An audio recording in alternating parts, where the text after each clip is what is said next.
Selam YouTube. Nasılsın? Nasıl gidiyor? Sherlock'un yeni bir davasında bakalım neler olacak.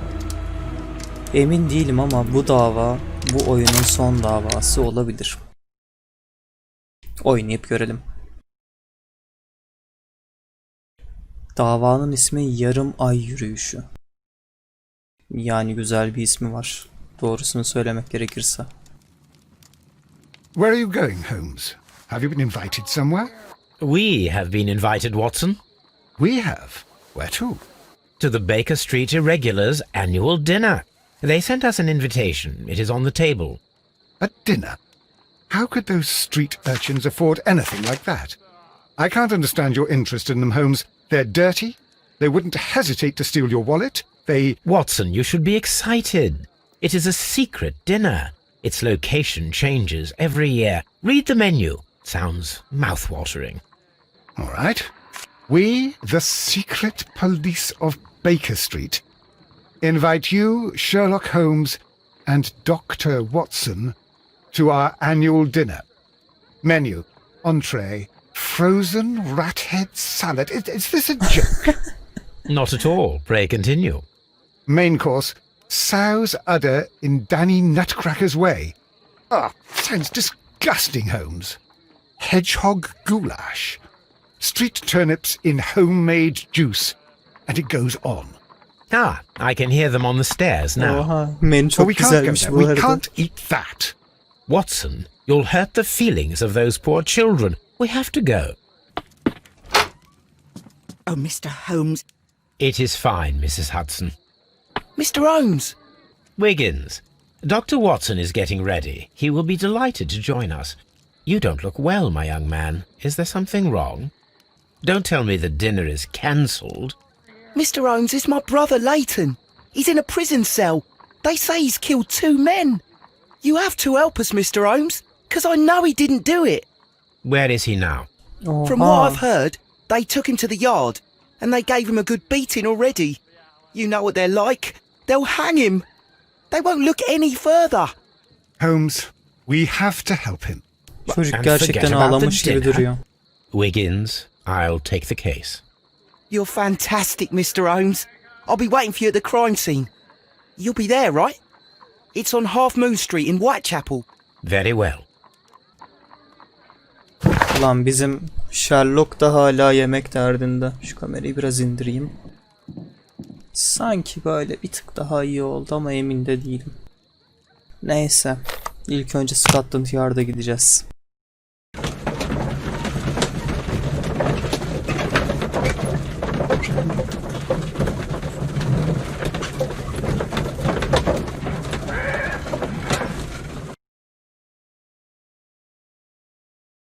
Mr. Holmes, whatever brings you here so late at night? I'm interested in the case of young Leighton Chapman. He was arrested earlier this evening and accused of a double murder. I beg your pardon?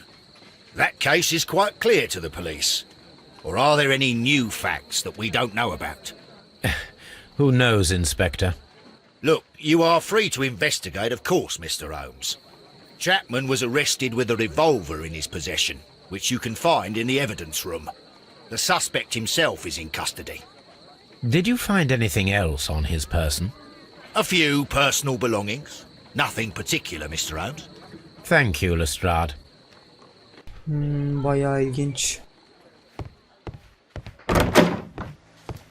Üzerinde silah bulmuşlar. So this is the gun that Leighton was holding when he was caught by the police. It is a Webley revolver, a reliable weapon. It seems as though the shells were not removed from the cylinder.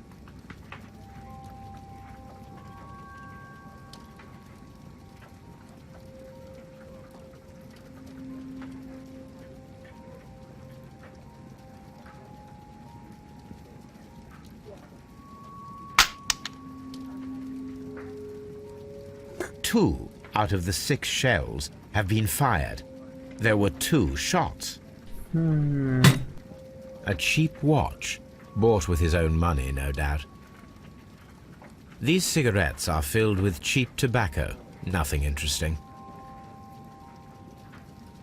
Ve bir tanecik elma.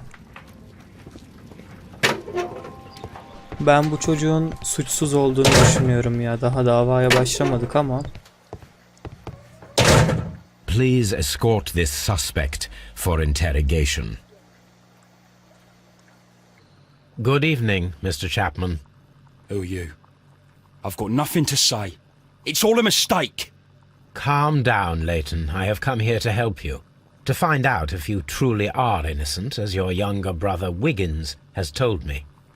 My brother? You know him? Then that means you're... Sherlock Holmes. Oh, blimey. All right, Mr. Holmes. I'll tell you everything.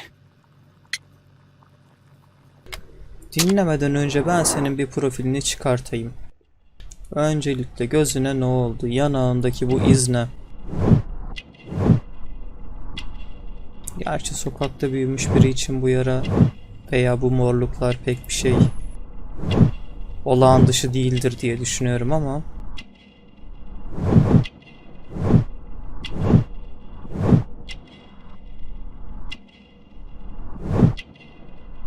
burada bir dövme var.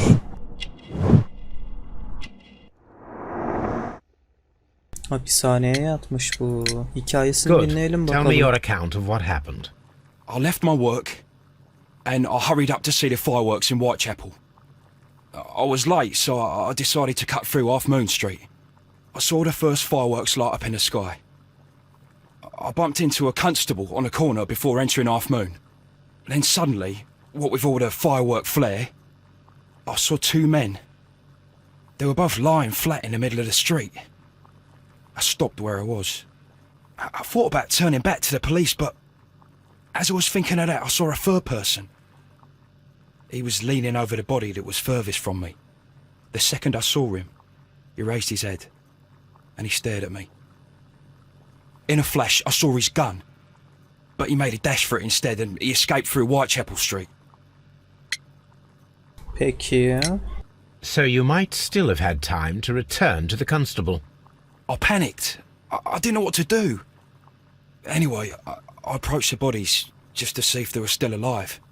I saw that one had blood pumping out of his stomach. He was dying. It was horrible. The second one was already dead. He had a hole in his head.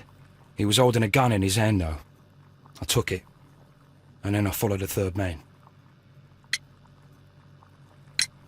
Interesting. Pray, continue. I turned a corner and I saw the man standing in the middle of the street. He seemed to be in some sort of panic.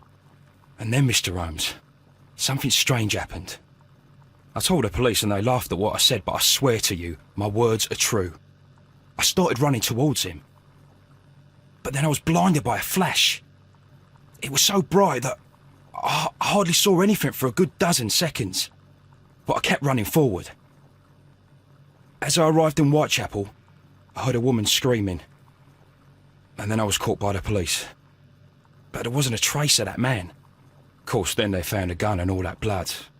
I couldn't see the murderer escaping and all that mess. Perhaps I was still half-blinded at that moment. A thrilling account, my young man. Yani Leighton, are you able to describe the person whom you saw standing in Half Moon Street?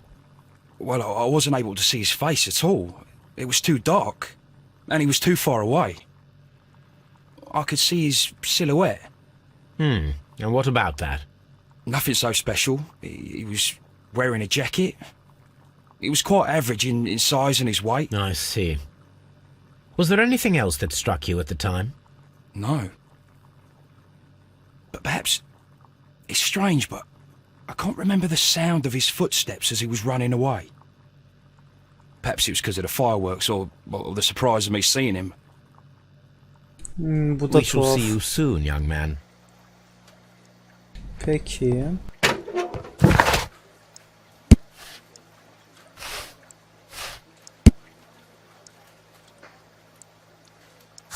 Yani gerçekten tuhaf. Tamam, çocuğun masum olduğuna inanmak istiyorum ama çocuk da elinden geleni yapmış masum gibi gözükmemek için.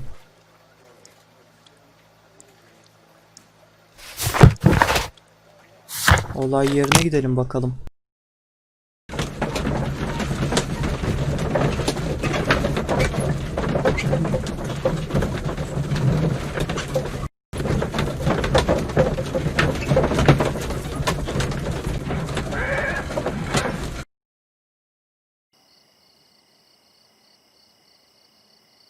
Şimdi şurada biri var. Okey.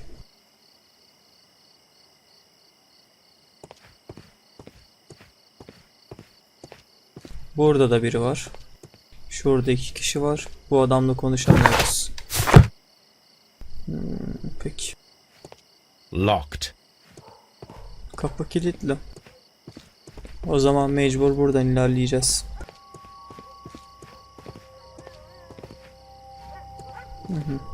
Tamam, geldik.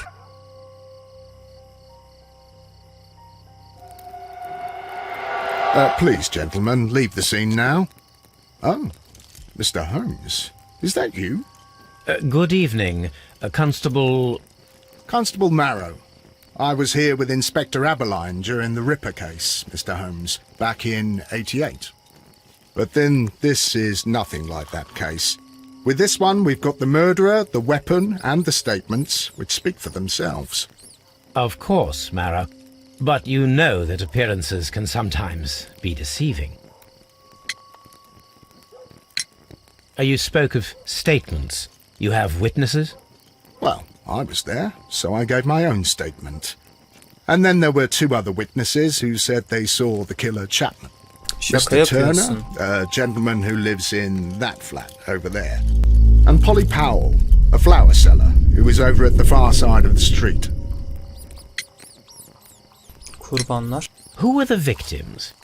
The 2 men here, both shot.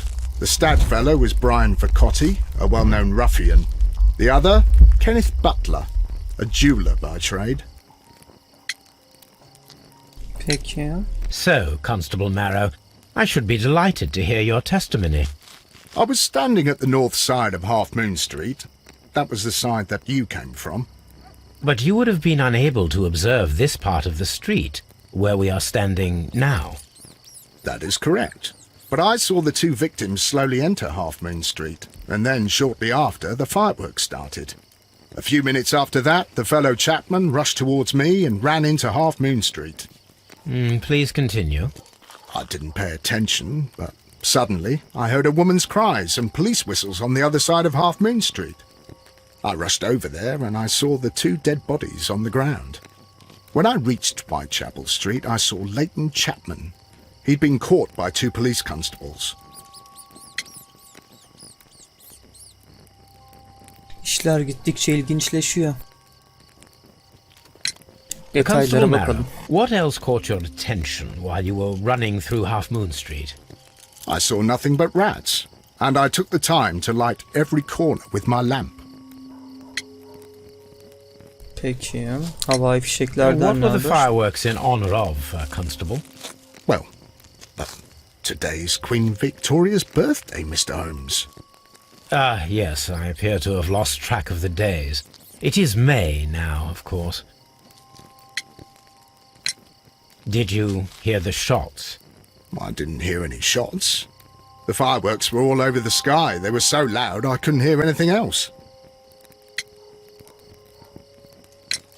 Did you happen to look up at Mr. Turner's window when you were on Half Moon Street at that time? Yes, I saw that the window was open, but no one was there. It was dark in the room. Constable, your statements have been of great value to me. Cesede bakalım. The bullet struck his head. This man didn't stand a chance.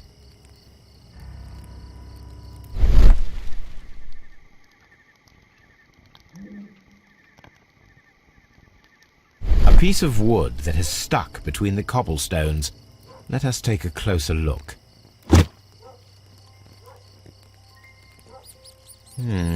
This shard of wood is quite new. İlginç. Başka bir şey var mı? Sol cep. Bir This is anahtar. an ordinary key.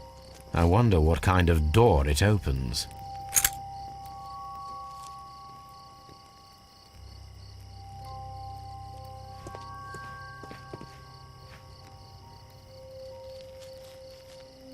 Bunun elinde ne var?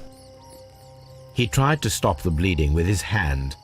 Death was not instant.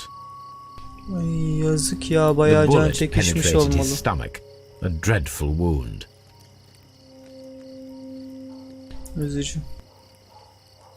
Bunun A elinde de dövme tattoo var. from Westgate Prison. Vercotti must have done some time there. Şeyinkine Brian benziyor, tam aynı Vercotti yerde. and Leighton Chapman both have identical Westgate Prison tattoos. Aynen, They were birebir most aynı. likely acquainted.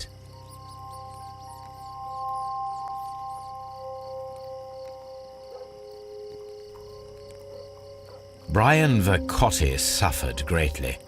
What a terrible way to die. Üzücü.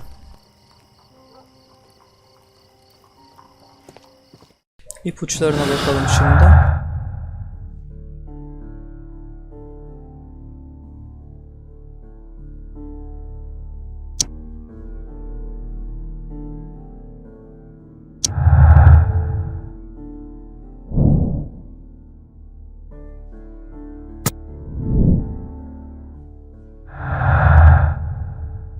Karanlık pencere. Ton ifadesi.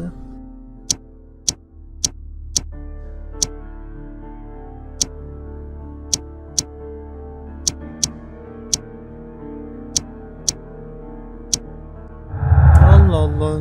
Yani ipuçlarının hiçbiri eşleşmiyor.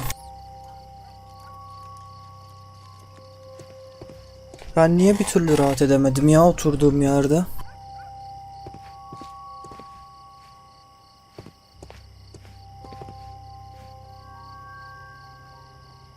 Good evening, Mr. Turner.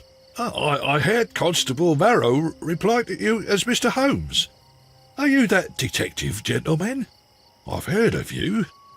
And well, I know things about this evening. Excellent. Might we hear your story? Önce senin bir profil portreni çıkartalım ya. Bakalım ne durumdasın.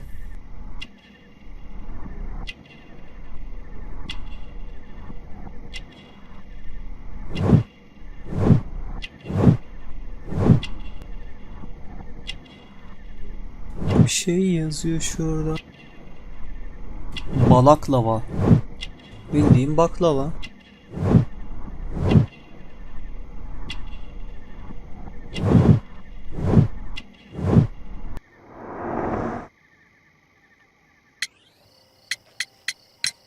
Could you tell us everything that you may have seen or heard?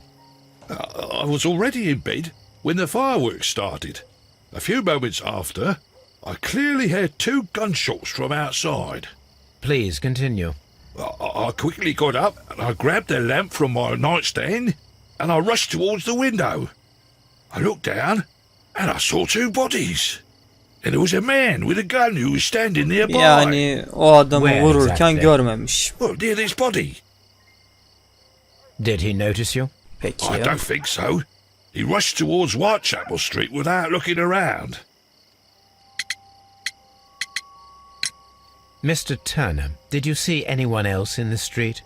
No, I saw no one but that man, the murderer, the fellow they caught.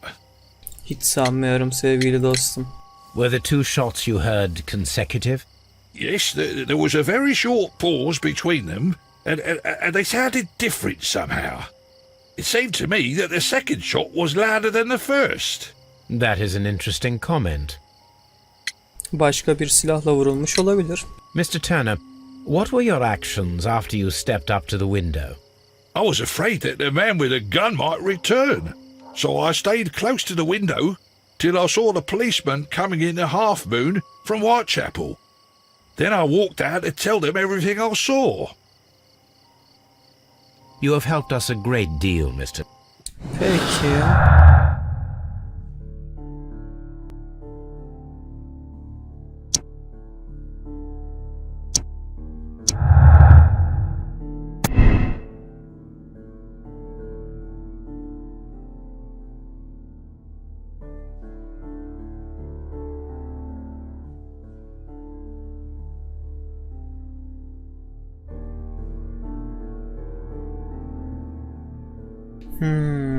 Olabilir belki. Veya atış pozisyonu. Turner iki atış arasındaki farklılığı duymuş. Sanki yarım ay sokağındaki farklı yerlerin ateşlenmiş gibi.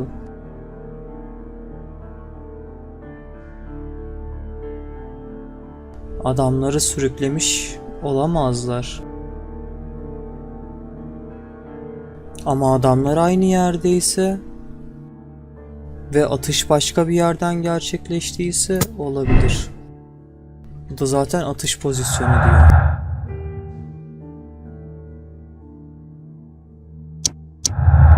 Bence bu adam tam olarak göremedi zaten.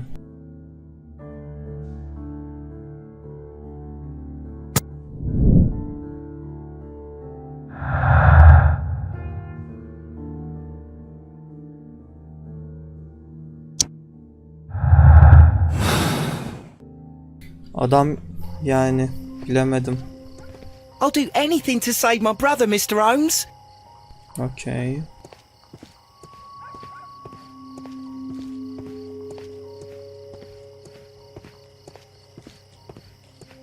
Sokak burada bitiyor galiba ama yerde izler var bu arada. Yerdeki izler ne izi? Neyse şu kadına soralım bakalım. Mrs. Powell? What do you want? My name is Sherlock Holmes. I'm assisting the police with their investigation of the crime that took place this evening. Well, I've already gave my testimony, but very well. Could you tell us everything that you may have seen or heard? Yes. I was selling my flowers as usual, and then the fireworks began, in honour of Queen Victoria. I enjoyed those.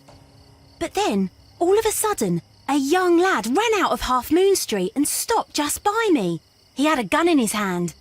He was like a ghost, and all covered in blood. It was dark, but I could see him, because of the flashes from the fireworks. And then? I screamed as loud as I could. I knew that a policeman should be on duty in the vicinity.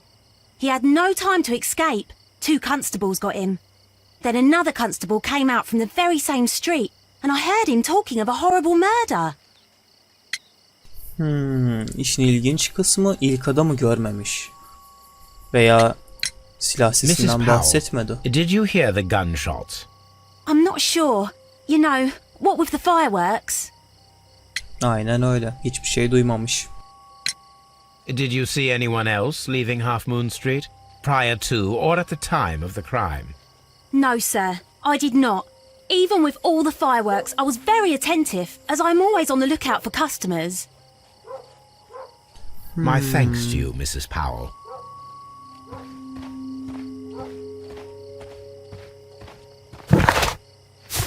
Daha ileriye gidemiyoruz. Bu taraflarda ne var? Ya bu arada zaten bu şeydeki şu anda karakoldaki eleman da adamın ayak seslerini duyamadığını söylemişti. O da çok tuhafıma gitti.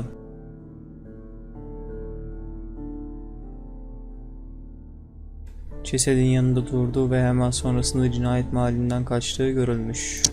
Evet.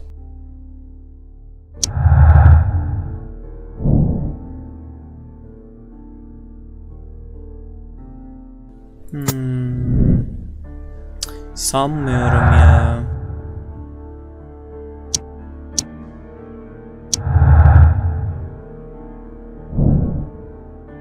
İkna edici kanıt. Tanık ifadeleri ve suç silahı muhtemel katilin Layton Chapman olduğunu gösteriyor.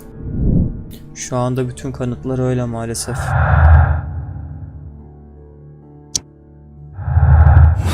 Şu anda maalesef bütün kanıtlar öyle.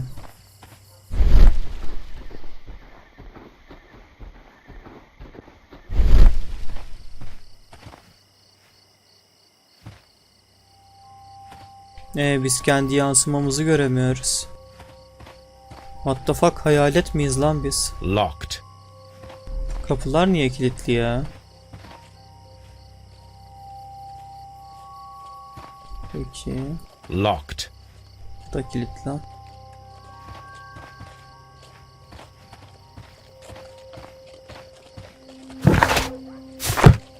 Burası da yolun sonu.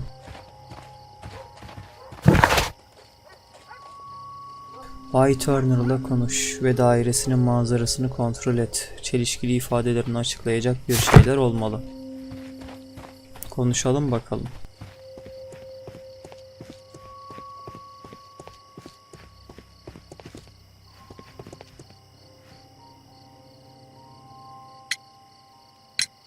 Mr. Turner, you have stated that you remained close by your window after the crime, is that correct? Oh, yes, Mr. Holmes. I stayed at my window until the policeman arrived to examine the dead bodies. Yalan.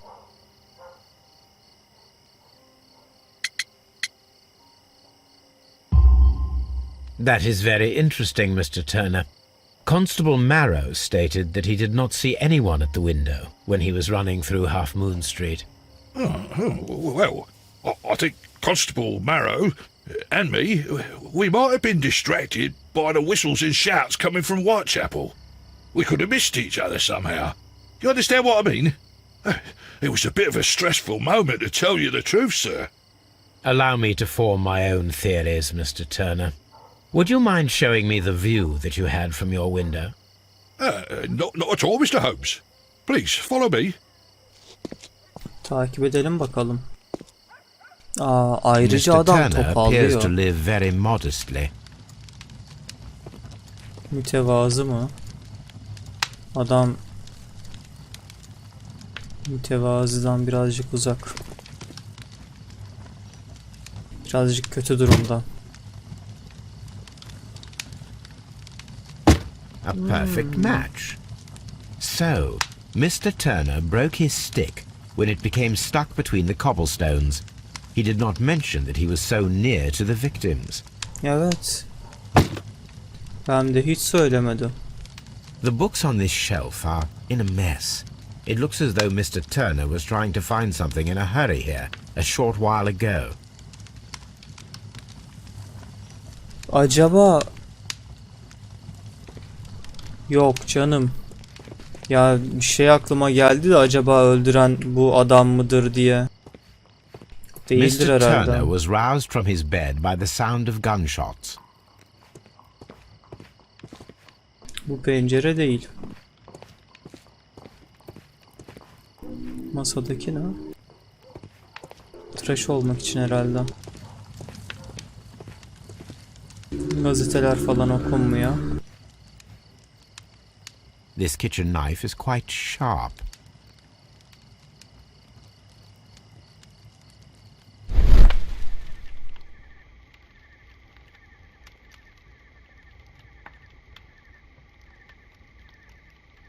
There are pieces of shredded paper scattered over the table. This kitchen knife was used to cut the paper. İlginç. Bir insan bıçağı neden kağıt kesmek için kullanır ki? Anything else you would like to know, Mr. Holmes? Hayır, yok. So, that's the view Mr. Turner had when he opened the window. Brian Vercotti's contorted corpse. The dead body of Kenneth Butler. Mr. Turner had a perfect view of the crime scene. He saw the bodies clearly, and Leighton Chapman standing over them. Evet ama bu adamın ifadesinde bir sıkıntı var. Anything else? Sakladığı bir şey olabilir. Şu tarafa geçemiyoruz mu? Galiba geçemiyoruz. Okey, dairede bir şeyler araştıracağız şu an. Henüz buradaki görev bitmemiş. Şömine ne alaka? This fire is dying out. It was last tended to over an hour ago.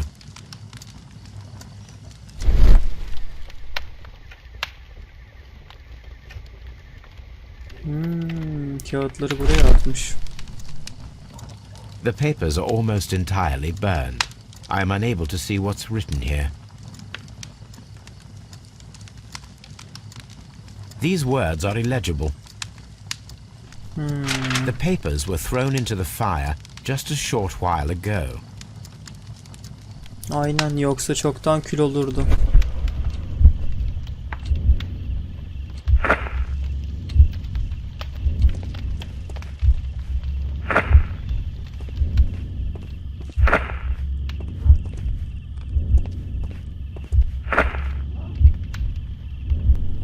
Dur, yanlış oldu. Sekansı sıfırla. Şu 1, şu 2, 3,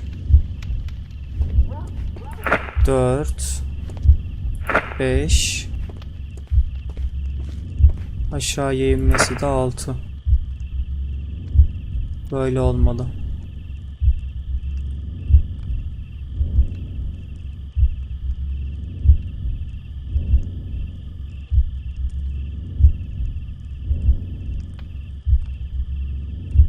Ama ne araştırmış olabilir ki?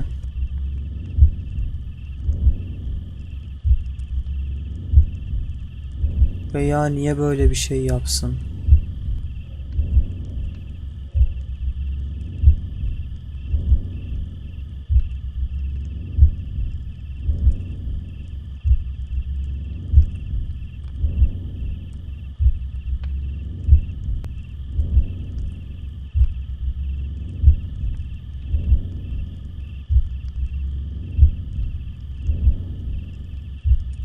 Açıyor pencereyi, görüyor manzarayı.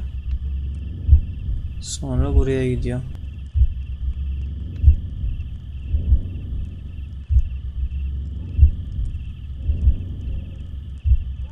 Kağıdı atıyor, aşağıya koşuyor. Ama bastonunu alıyor. Bastonsuz koşamaz ki. Diğer türlü bastonun kırık parçası oraya nasıl gitmiş olacak?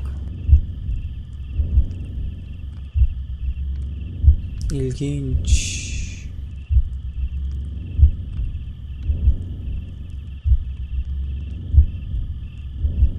Buraya kadar geliyor.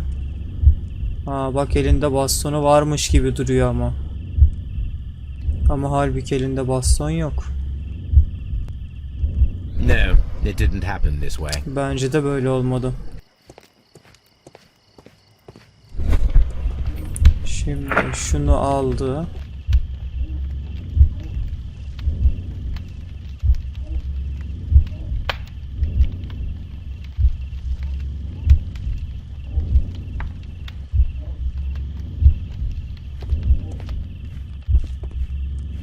Pencereyi açtı.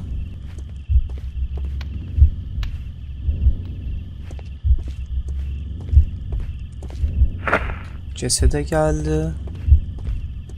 Sonra buraya geldi. Bunu kesti ve ateşe attı. Bence. İzleyelim bakalım. Sar sar sar sar.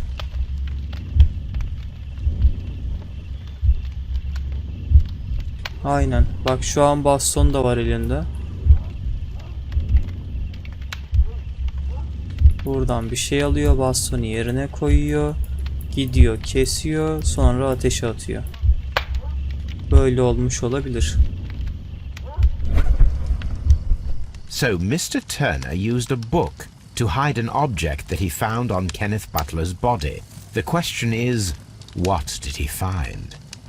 Aynen öyle. Ne buldu?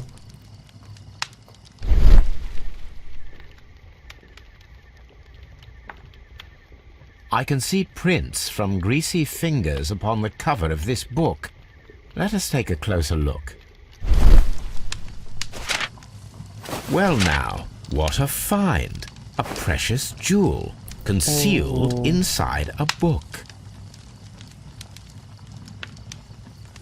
A bracelet with a unique ram's head design, a distinctive feature of ancient Grecian artifacts, probably of the Hellenistic era. Bu bayağı değerli bir şey olmalı.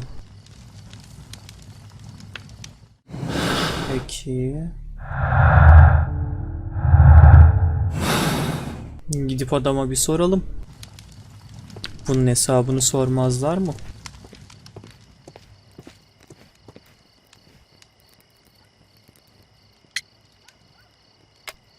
Bey amca sen bize niye yalan söyledin? Mr. Turner, how would it be possible for a man of advanced years, such as yourself, to rush from his bed to the window in a matter of seconds, as you have stated? Well, I'm able to move very quickly despite my age. And when the situation requires it, Mr. Holmes. Ya yürü git işine ya.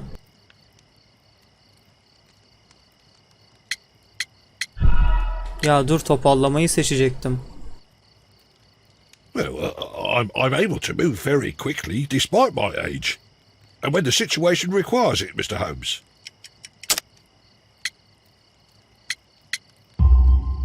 I highly doubt that, Mr. Turner. I observe that you suffer a severe limp due to your injured right leg. It would have taken at least 10 seconds for you to approach the window. That means you could have easily missed something or someone in Half Moon Street during that time. Aynen öyle. You're right, Mr. Holmes. I could have missed something. But it did seem to me that everything happened so quickly. Oh, time can pull tricks on you. Aynen öyle. And what of everything else that you told us? Mr. Turner, it is vital that we have your complete and true statement. Mr. Holmes, I do assure you that the other things I said were most sincere. Bir yalan daha. Mr. Turner, you were not sincere with me. Not then and not now. But Mr. Holmes... This, Mr. Turner, does not look like anything that a poor man might possess. It is worth more than the home that you live in. I can explain. No, merely correct me if I am wrong. You saw Leighton Chapman through the window, but you also noticed a glittering object on the ground, this precious jewel. You walked down and took the bracelet from the body of Kenneth Butler, and when you heard the whistles, you hurried away. That broke your walking stick. It caught fast between the cobbles. Constable Marrow was unable to see you in the window, as you were climbing up the stairs on your way back to your flat.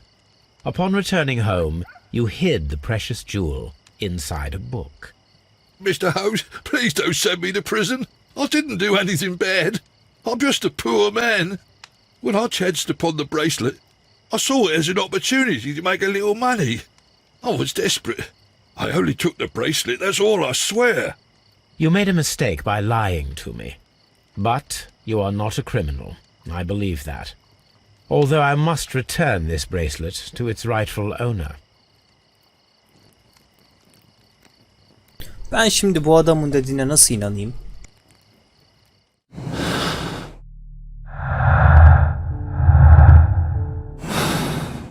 Neyse, bu adamın katil olduğunu düşünmüyorum ama ifadesi de doğru değil.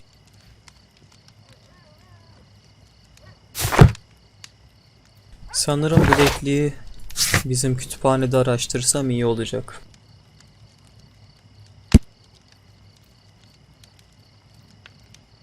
Aynen, bu dövmeyi de sormam lazım. Önce eve gidelim.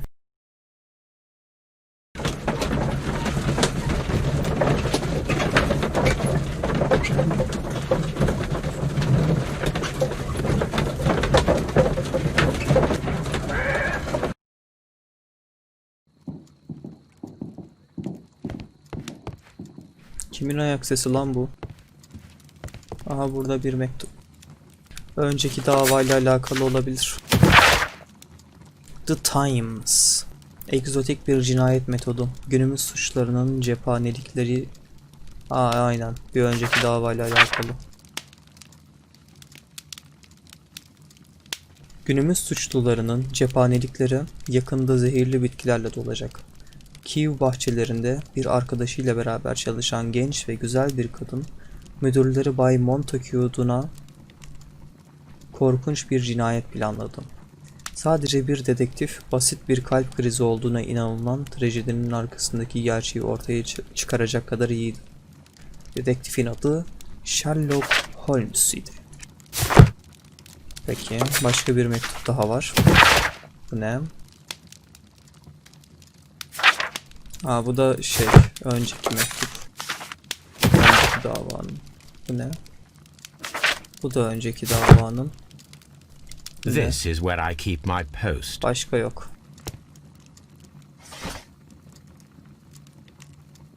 Antika bileklik. Bay Turner'ın dairesinde bulunan altın antika bileklik kendine özgü koç başlarıyla süslenmiş. Koçbaş.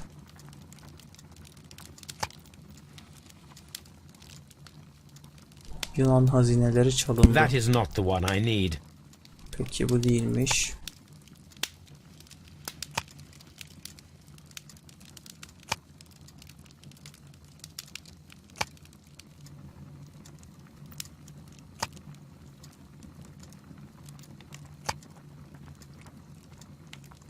Burada yok galiba.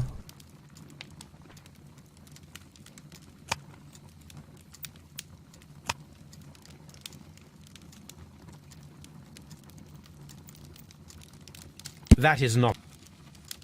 Burada değil. Burada olabilir mi?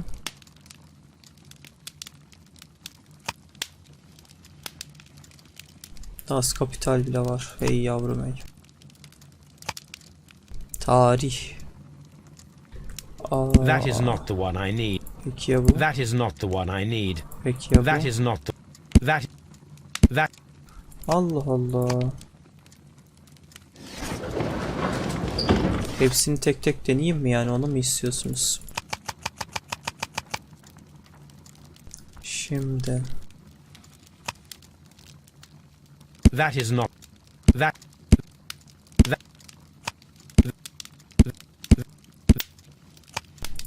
Yani böyle deneyeceğim. Yazılanları okumak istiyorum çünkü.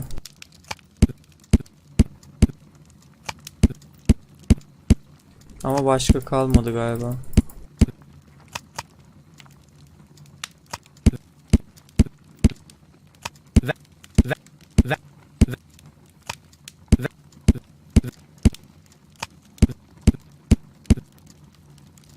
Aynen, gazetelerde değil. Ansiklopediye bakalım. Hah, bu. Bu muhteşem ve antika mücevher Yunan hazineleri koleksiyonundan bir parçadır. Ben Yunanlılara tıklamıştım tarihte. Söylenene göre 5 tane dağ keçisinin başı, bilezik, kolye ve yüzük üzerine oyulmuş ve her biri saf altından yapılmış. 1885'ten beridir Mitilene'nin 5 keçisi müzede kayıptır. 1, 2, 3, 4. Şurada 2 tane var gerçi. 1, 2, 3, 4, 5. Peki. Here it is. Bulduk. I need to continue my research in my archives.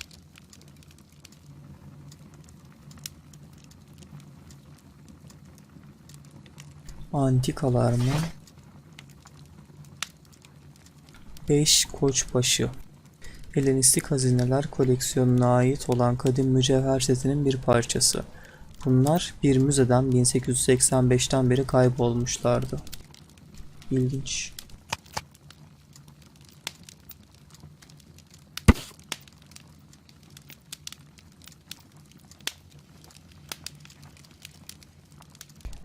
Kalleş bir hırsızlık. Yunan hazineleri dün akşam İngiltere Müzesi'nde Glassford Güzel Sanatlar sergisine araba ile gönderilirken çalındı.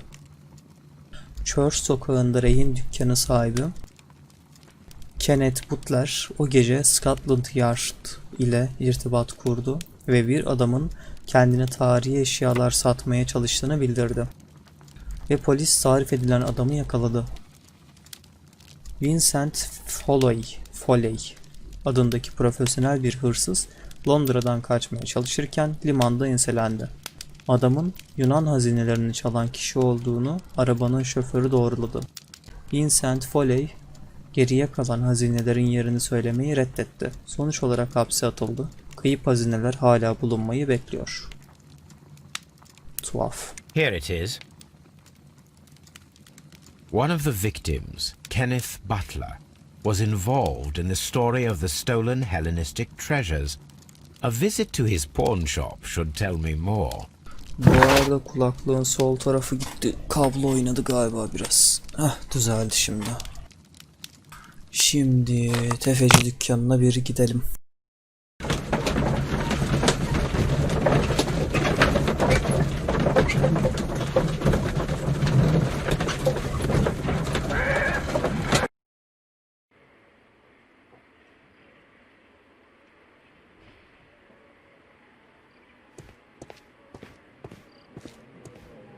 Bu adam ne yapıyor burada? Selam birader, kolay gelsin. Ne yapıyorsun? Nasıl gidiyor? İçeriden sesler geliyor. Hadi şuraya girelim de bir iki kadeh atalım.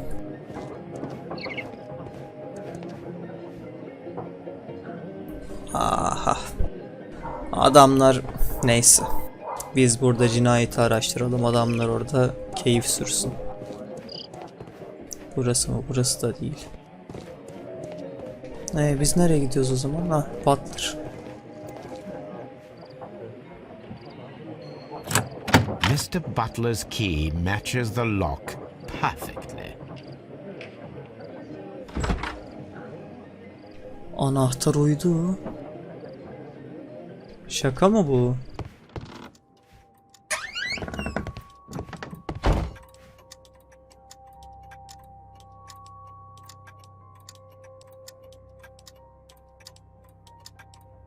Ne var burada? Burada hiçbir şey yok mu? Bir şeyler olmalı. A flare pistol. Perhaps it was pawned by a destitute sailor.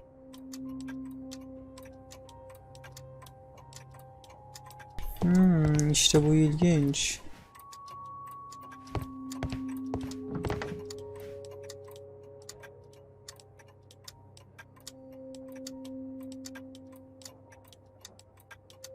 Bu gerçekten ilginç.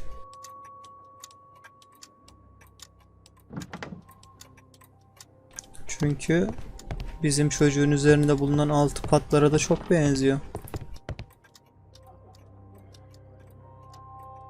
Crampons and a sharp ice axe would only be brought here by a mountaineer.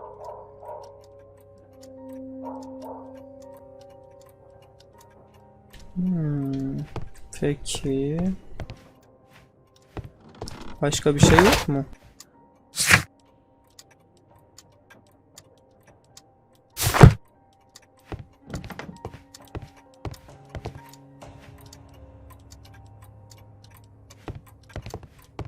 Burada da bir şey var.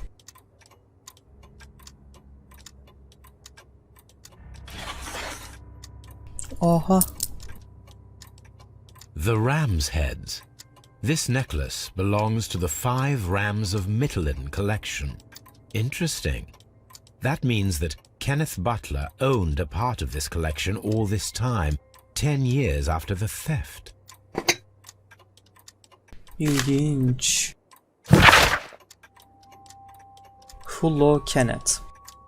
Bana kadim Yunan'dan gelen 3 parça koçbaşı figürlü altın mücevherlerden bahsettiğini hatırlıyorum.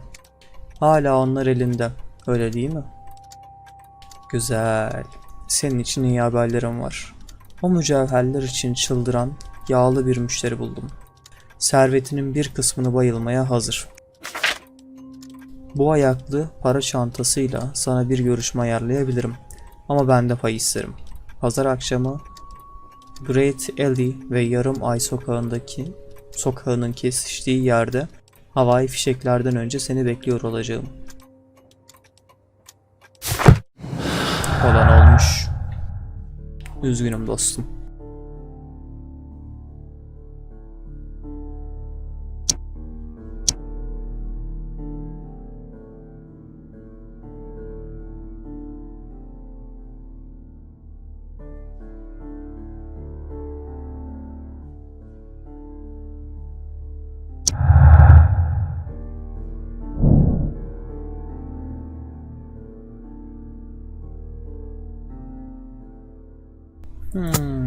Büyük ihtimalle. Evet, hırsızlık. Ama bu kadar da çabuk olmamalı ya.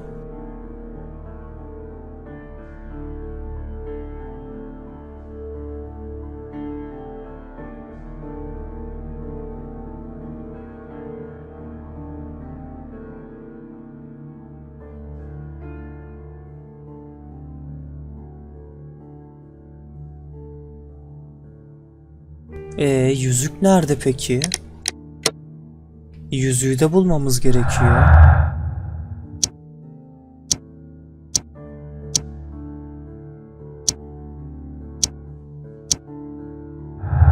Yani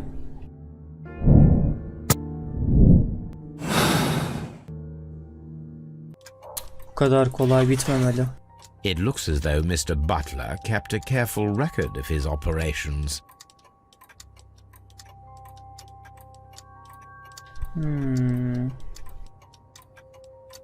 Bence bu dava henüz bitmedi.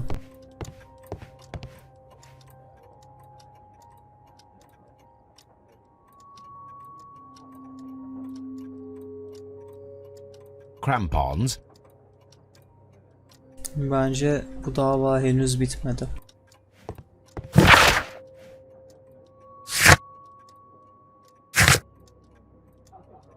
Ben çocuğun hala suçlu olduğunu düşünmüyorum bu arada.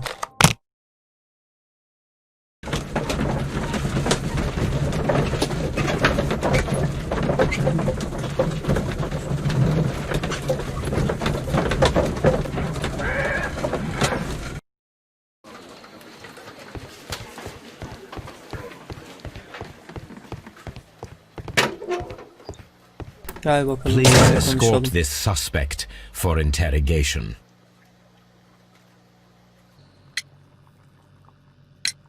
Leighton, I confess I am puzzled. Why should a young lad like you take a gun from the hands of a dead man and set off in pursuit of a probable killer? I know. I keep wondering that, but at the time it was like a reflex. A criminal ought to be arrested, and he was armed. You were willing to risk your life. That was a little foolish, unless you wanted revenge. No, Mr. Holmes.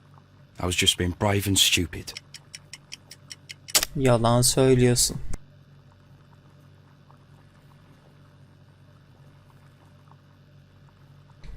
Dövmesini söyleyecektim ama. Aynen bu.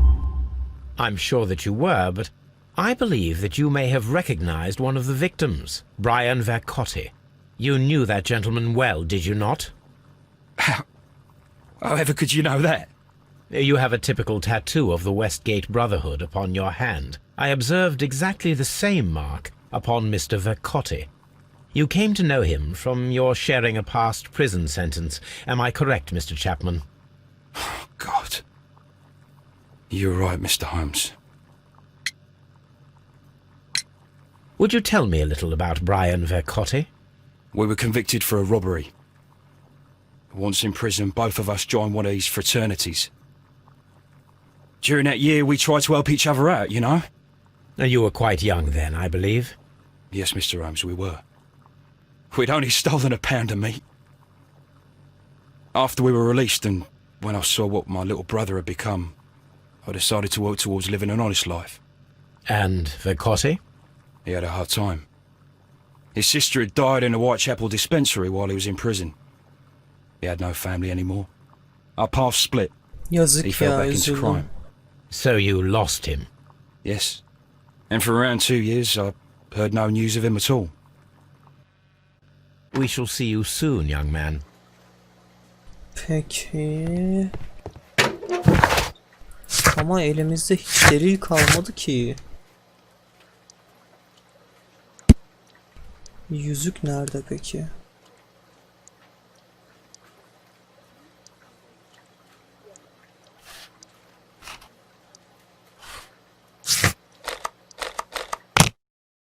Acaba hala üzerinde olabilir mi? Hiç sanmıyorum ama.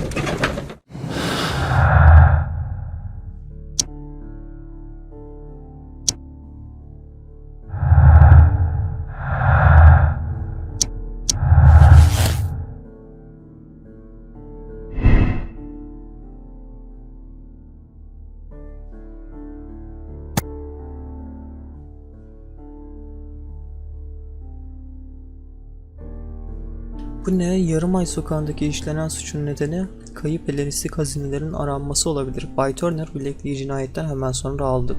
Ancak yüzük hala kayıp. Şahsi sebep.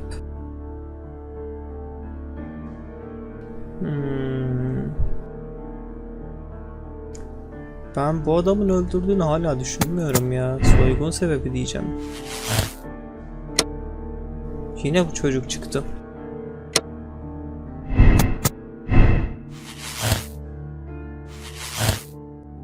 Bu sefer de çifte cinayet.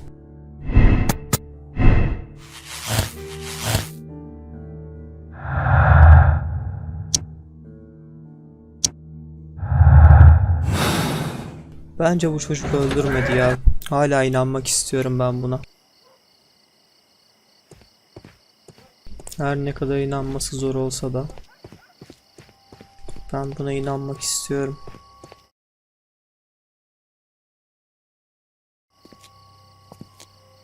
What's up with you, lad? What are you waiting for? I'm waiting for my brother to be released. Your brother? The one that you caught, beat up and imprisoned. Ah, the murderer. He ain't killed no one, copper. Watch your mouth, lad, else you'll be joining that worthless brother of yours. İlginç bir yaklaşım.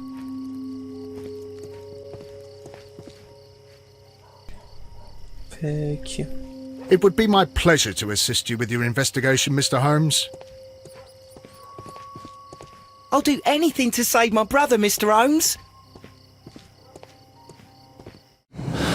Yani buralarda karşımıza gelecek yine bir ipucu yok, öyle mi?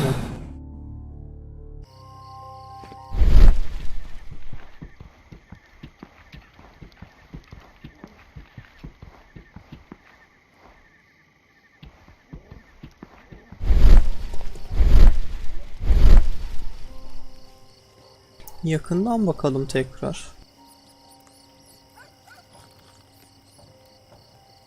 Yani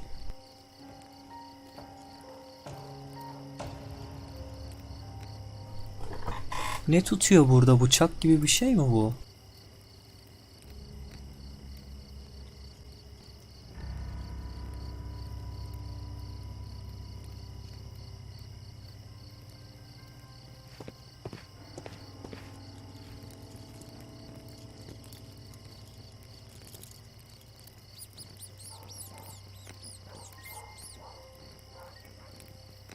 Yani araştıracak daha da başka bir şey çıkmadı ama. The bullets.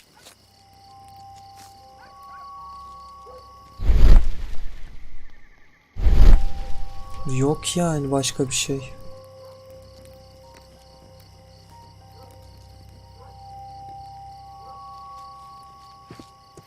It would be my pleasure. Ben bu çocuğun... Abi...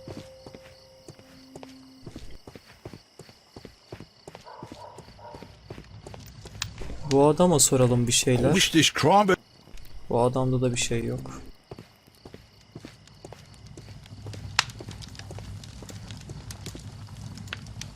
Dellendim. Hiçbir şey çıkmıyor. Bir de bu adamın odasında çıkıyormuş yüzük. Biraz komik olurdu.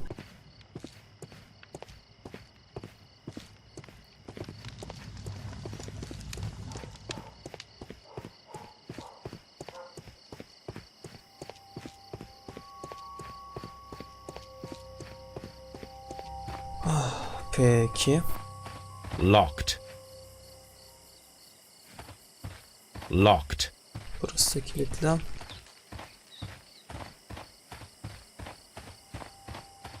Şu kadınla tek Such a young man, and already a konuşulmuyor. murderer. Peki ya bu adam? Locked. Peki. İleri gitmemize izin vermiyor oyun. Locked. Burası da kilitli.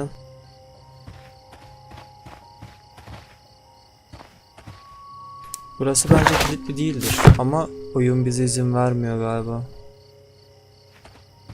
Neresiydi? Şurasıydı. Yok, burası Locked. kilitli. Bunun yan tarafı. Aynen oyun bize izin vermiyor.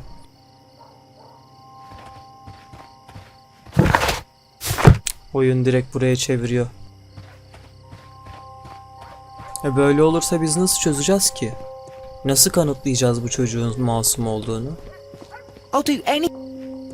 Acaba adam gerçekten katil mi? It would be my...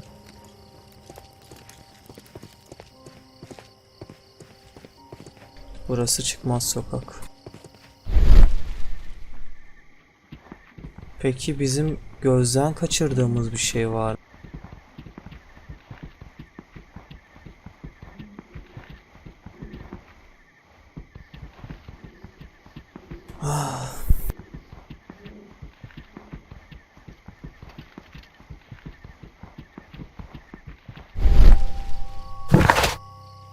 Tamam. Şu çocukla tekrar konuşmayı deneyeyim, ne bileyim. Şu şeye bakayım. Üzerinden çıkanlara tekrar bakayım.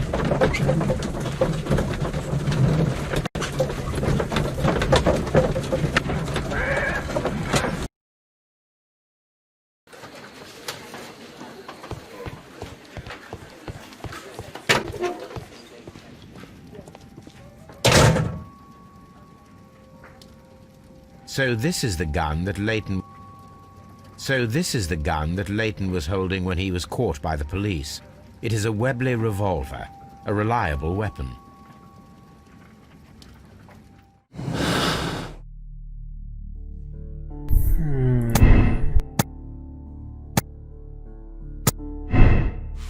Şöyle yapsam.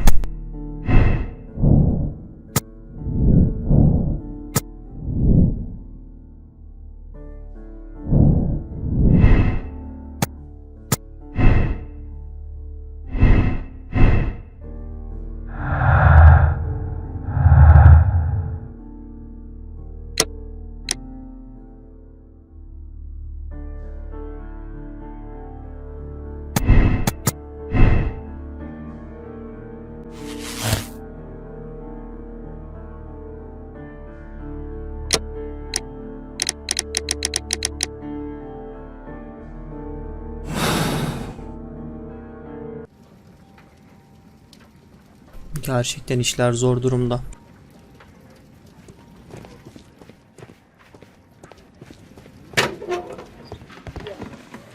Burası hala kilitli mi? Ya kilitli. Tell our Higgins that'll be fine. Söylerim. Söylerim de.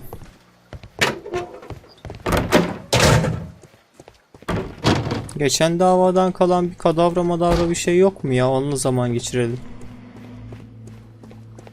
Galiba yok.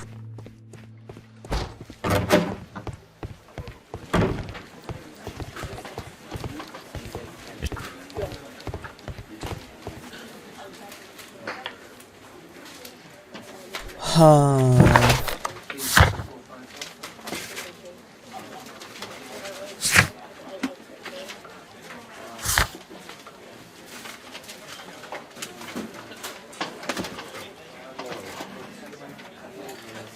Sonunda. Peki bu görev neden az önce yoktu da şimdi geldi? Şaka mı bu? Vallahi şaka gibi ya. Daha az önce oradaydık.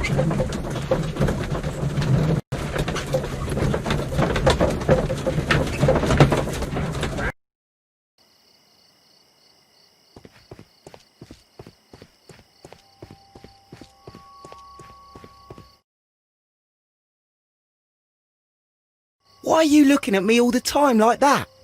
I'm just watching you, lad.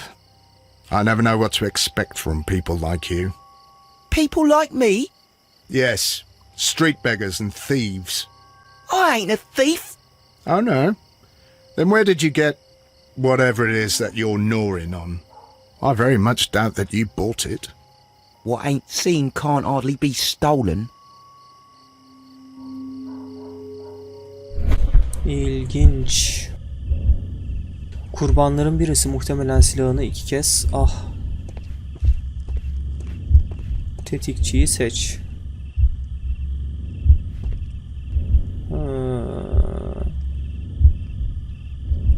Tetikçi bu.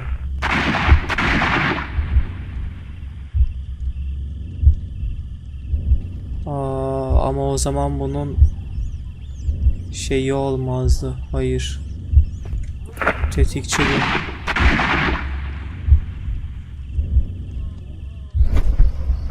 Aktifleştirelim. Aktifleştiremedim. Tetikçiyi seçtik, okey.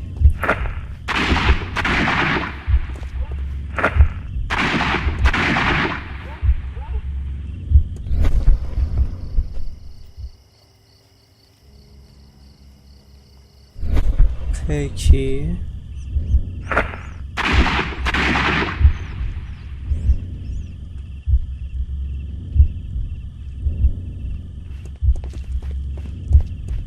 Etrafta başka bir şey yok mu?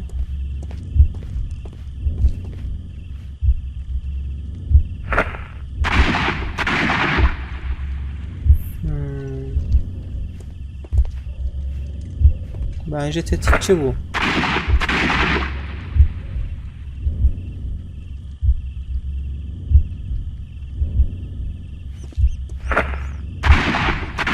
Şimdilik bu kadar mı yapabiliyoruz? Devamı yok mu?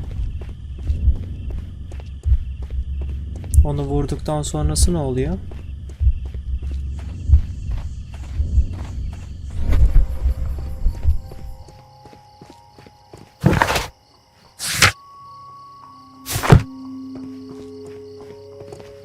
I'll do anything to save my brother, Mr. Holmes.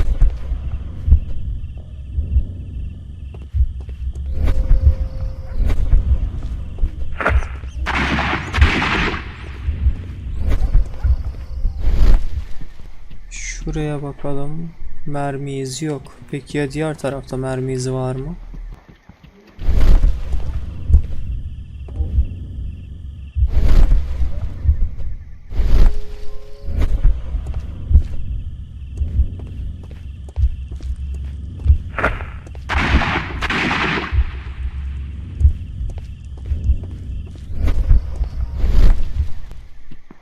Bakalım. Yani buralara düşen bir mermi izi yok. I am unable to see any higher. I need to find something to lift my lamp. Peki bir merdiven lazım bize. Hemen bir merdiven getirin buraya. Şurada sopa varmış. This should be useful. İlginç.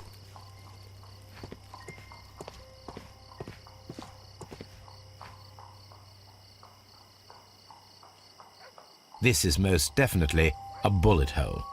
The brick cracks are fresh. Watson, there was a third shot fired in this street. Aynen öyle.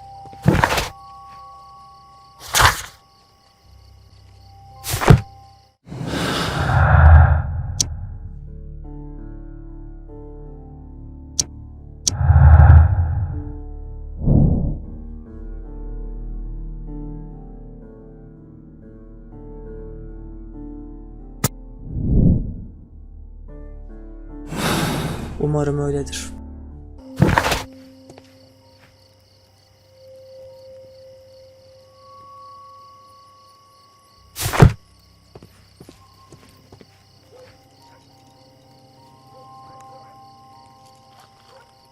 Constable Marrow, I would value your assistance in this investigation. It would be my pleasure, Mr. Holmes. I would like to make sure that there are no places in Half Moon Street where a man could hide while you were running through it with your lamp. All right, Mr. Holmes, what should I do? Take your lamp and start walking, just as you did before, and try to find me. Understood.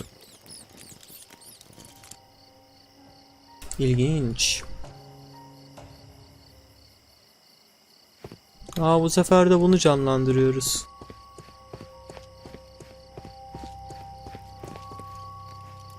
Sherlock şuraya saklandı, onu gördüm. Ama görmezden gideceğim.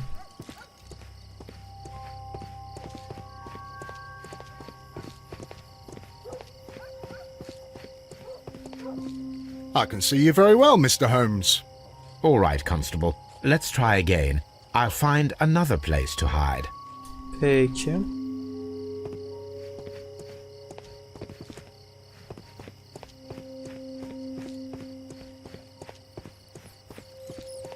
Bu sefer harbiden göremedim ha. Nerede? Aha burada. Here you are, Mr. Holmes. All right, Constable. Let's try again. I'll find another place to hide. Yalnız gerçekten güzel saklanmış.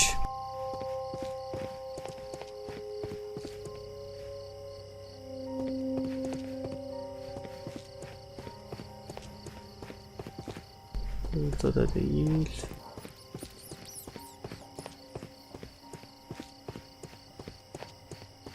Selam. Mr. Holmes, it wasn't difficult to find you at all. It is obvious now. No one could escape Constable Marrow's lamp while hiding in the street.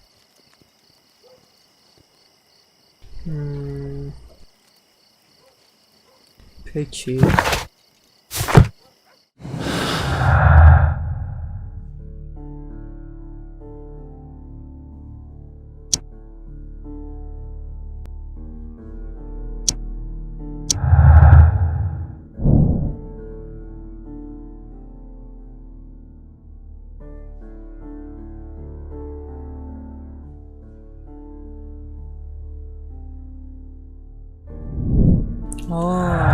Mantıklı. Bu arada dağcılık ekipmanları da vardı bu adamın şeyinde. It would be my pleasure to assist you with your investigation, Mr. Holmes. Gereken eşyaları bul. Aynen şunun dükkanında vardı. Tefecinin dükkanında.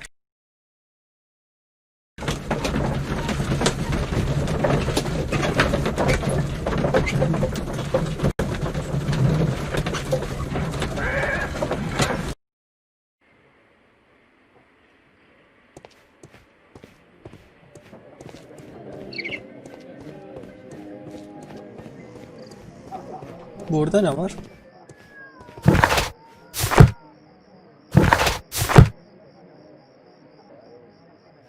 Adamlar takılıyor.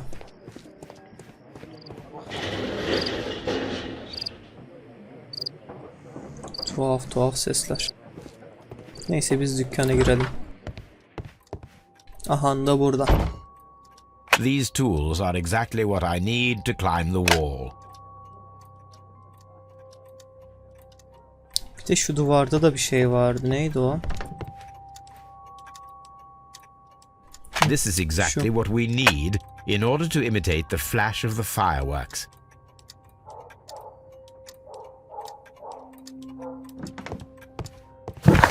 Şimdi tekrar Yarım Ay sokağına gidelim.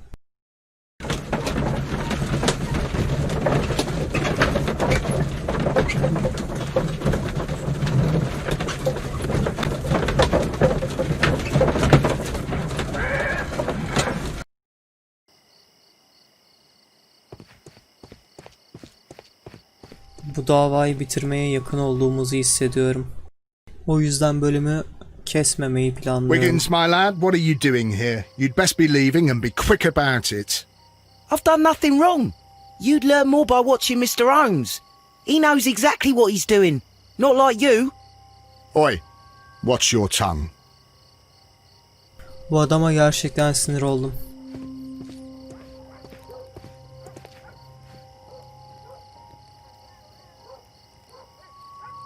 Constable Marrow, Watson, I would like to perform another kind of reenactment with your help. I'm listening, Mr. Holmes. I want to check if Leighton's testimony can be trusted. If someone could vanish into thin air at a specific moment. But Holmes, I don't see how. I am going to be the mysterious gentleman whom Leighton followed. I will stand exactly where he saw him before he was blinded by the flash. Watson, you will be Leighton. When I fire the signal flare, you should start to chase me. I understand, Holmes. You, Constable Marrow, just play your part and do exactly as you did. Just, please, wait 5 seconds after the signal flare. I doubt that Polly Powell would have screamed any earlier. As you say, Mr. Holmes. Let us begin then. Catch me if you can. Filme de bir gönderme yapmışlar.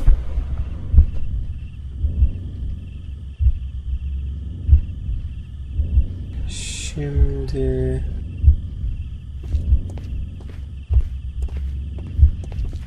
biri şuraya tırmanıyor, biri buraya tırmanıyor, biri daha ileriye tırmanıyor. Şunu deneyelim. The moon illuminates this wall.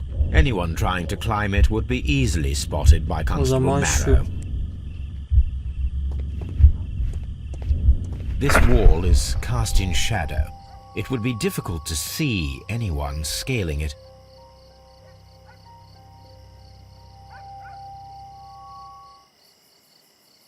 Tırmanalım bakalım.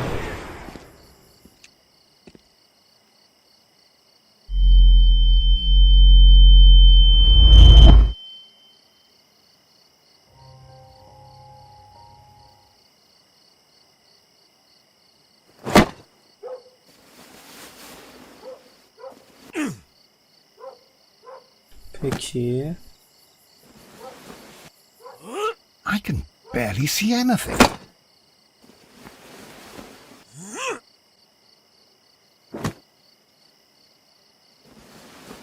Holmes? Are you there? Watson da bizi arıyor. I should try climbing faster. Aa, düştük mü?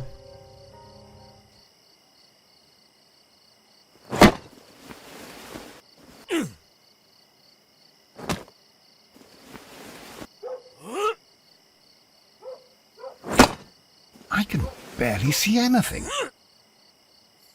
Hadi çabuk.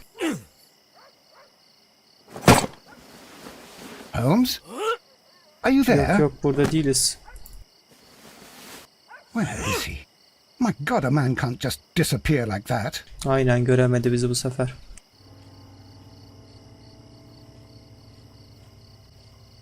Holmes? Holmes? Where are you? I cannot see you, Mr. Holmes. Dr. Watson, it seems that Mr. Holmes has disappeared. Don't worry, gentlemen, I am up here, above your heads. How on earth did you get up there, Holmes? I am using crampons and a climbing axe, although the person we are looking for did not leave any traces of such tools. Constable, is there any way to get to the top of this building? Yes, Mr. Holmes, I can show you. The door to the building can be found from Whitechapel Street. Gentlemen, I am on my way down. Aa, bir de aşağı mı? İyi bari, en azından biz yapmadık. Kapıdan girdik, bir anda tavan arasındayız. Neymiş? Tavan arasını incele. Aha da burada cam These kırıkları shards of var. glass are from the window above.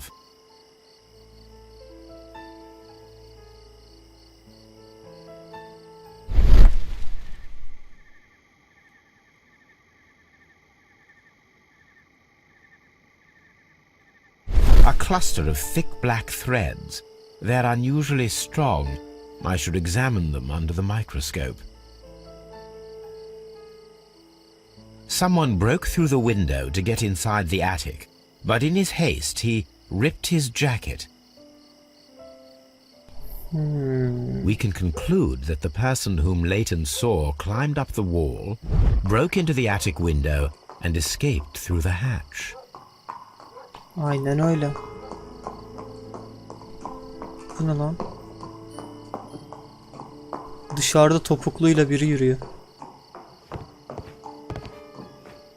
Yani topukludur inşallah.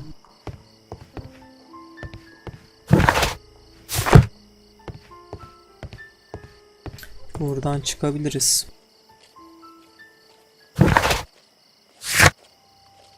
Gidip şunu analiz edelim.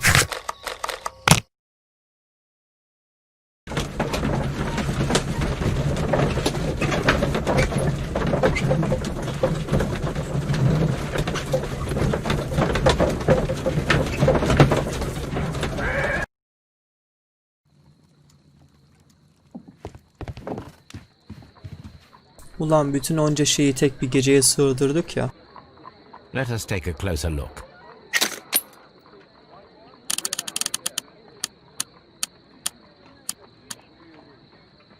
It is not a thread, but a hair. I very much doubt that it is human. I need to compare this sample with a human hair and a horse hair. A shaving brush is usually made from horsehair. Watson, could you please pass me your shaving brush? Here you are. Watson, look, what's outside the window? Where? I don't see anything. Ouch! Holmes! Oh, don't make such a fuss. One little hair.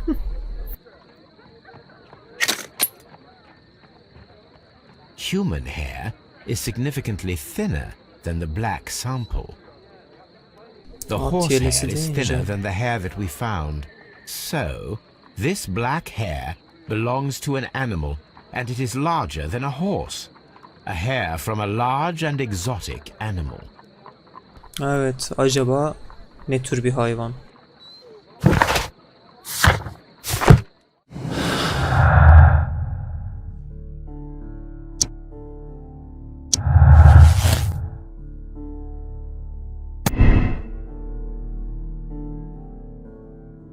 Yarım ay sokağındaki cinayet mahallinden kaybolan adam bir sirk akrobatı olabilir. 30 adım yüksekliğindeki duvarı saniyeler içinde tırmanabildi. Büyük ve egzotik bir hayvana ait saç kılı çıkarttığı kıyafetinde bulundu. Olabilir. Hayali adam. Bence hayali adam değil, bir sirk akrobatı. Şahsi sebepler değil, soygun sebebi.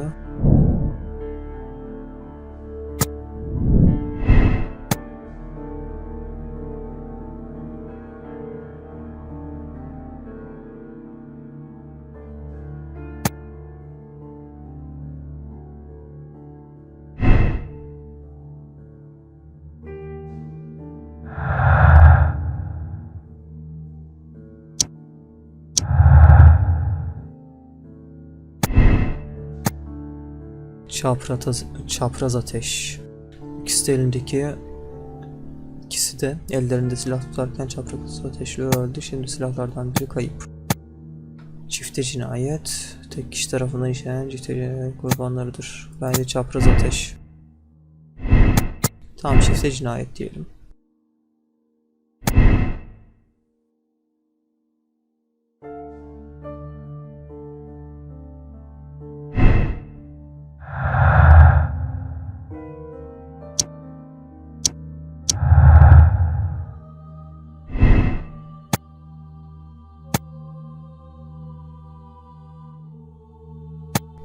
Bence masum.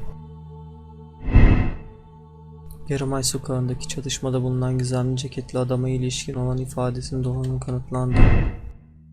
Evet.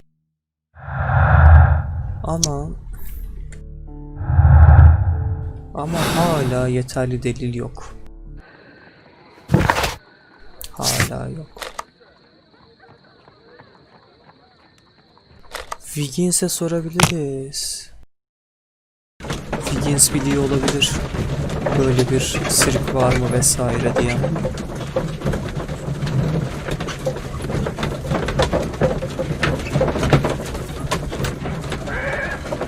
Umarım Wiggins biliyordur.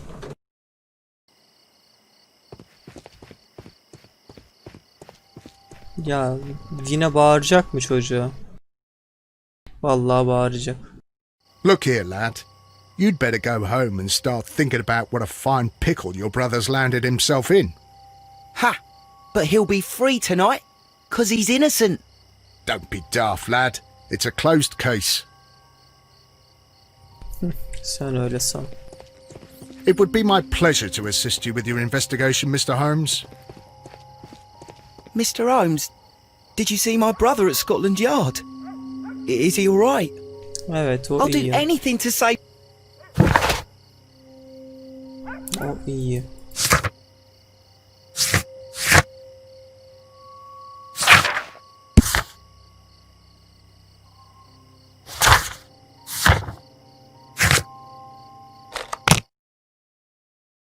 O iyi ama sen de pek yardımcı olmuyorsun.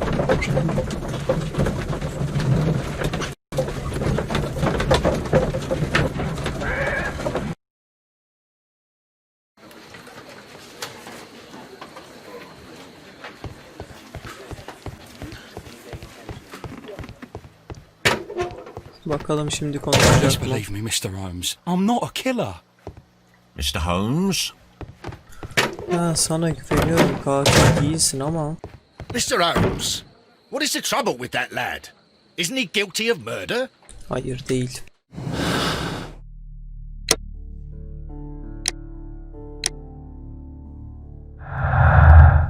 Peki.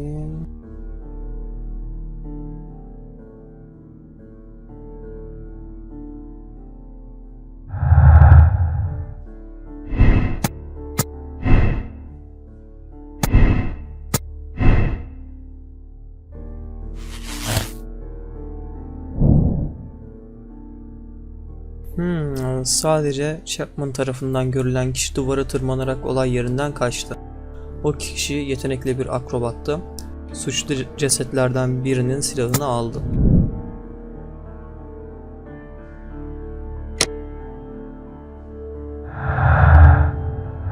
Tamam, bu bize yeni bir hedef verir.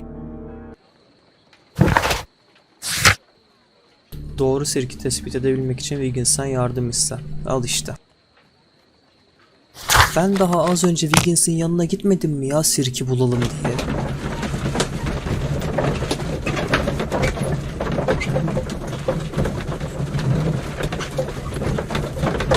Oyunların gizli duvarları bazen beni gerçekten çok üzüyor.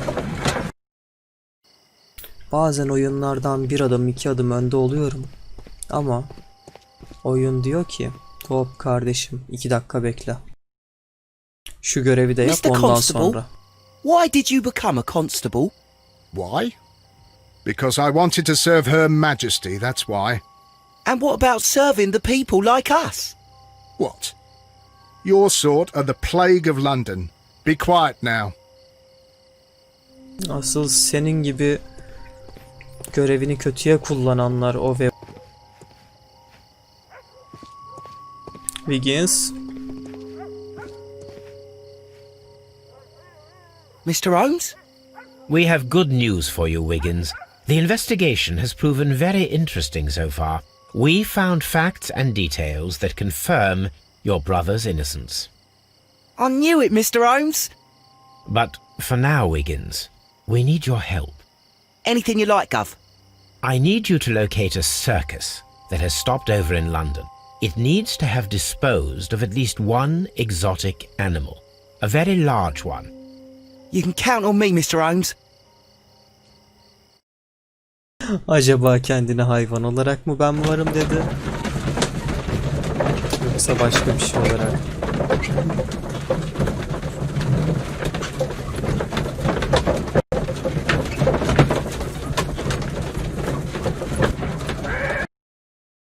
Ertesi sabah çok erken. I do hope that those children don't get into trouble, Holmes. Don't worry, Watson. I predict some news in 7 seconds. Ya yürü git, sokakta gördün değil mi? Mr. Holmes, we found it. Here it is. And this is a young Indian elephant, the highlight of the show.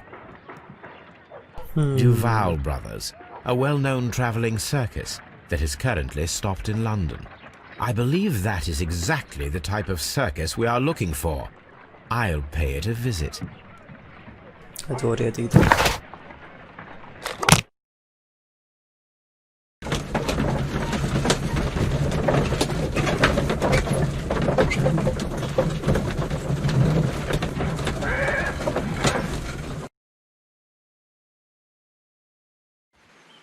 Aye, you! Stop right there. Good Neden? morning, sir. Pardon me, but why am I not allowed to walk around here? Because it's private. Well, I only wanted to meet the artistes. You're wanting to apply for... Nah, you don't look like the type of, artistic lockpicker that we're looking for. You might be surprised. What? There. I don't think so. Clear off. Allah Allah. Kılık değiştirme öğelerinin sirke girmek için uygun olduğundan emin ol. Biraz sakal, yırtık pırtık bir kıyafet ve bir şapka iş görür. Katılıyorum.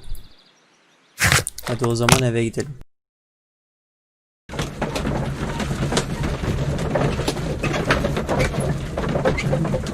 Bu yükleme ekranları öldürecek beni.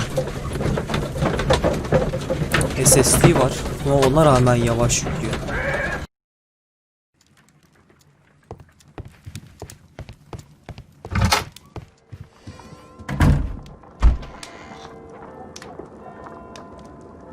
Serbest takım, denizci kıyafeti, sabahlık, çiftçi, haydut. Haydut olabilir.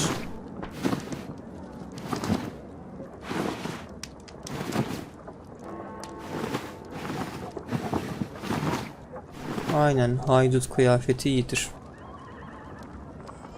Birazcık sakal ekleyelim.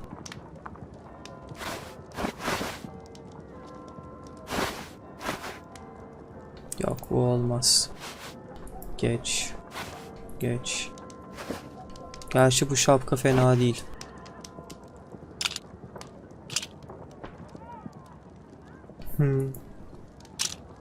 Neyse, bunu alalım.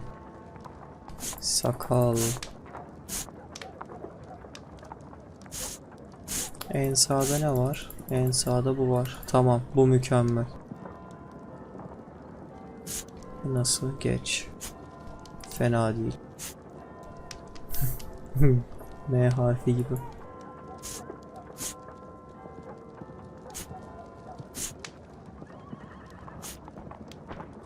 Okey. Hadi böyle gidelim. Böyle tanıyamaz herhalde. Yani öyle umuyorum. Spectacles are unpopular among thugs. I don't want to arouse suspicion. Peki. Gözlüğü çıkartalım. Yani. Stay where you are. What are you doing here, and where is Sherlock Holmes? Calm down, Watson. Take deep breaths now. It's me. Thank God, Holmes. I can't get used to your disguises. Thank you, Watson. That means I am ready to go. Watson da azıcık abartıyor galiba ha. Azıcık.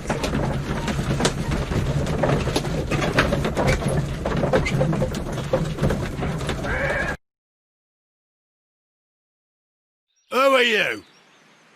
What's your name? My name is Nigel. I'm here to open the locks. Talented, eh? Let's see. Go inside the marquee and show yourself to Charles Foley. And I'd highly advise you not to trick him. Got that? Ama her I've türlü got it. kandıracağız.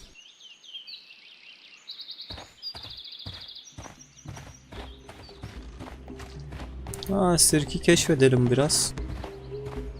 Ya madem içeri girebildik. Sağa solu gezelim.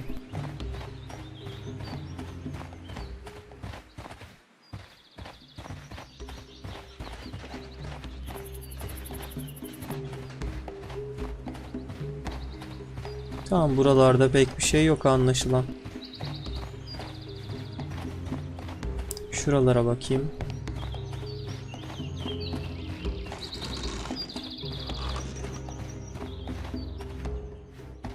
Yani buralarda pek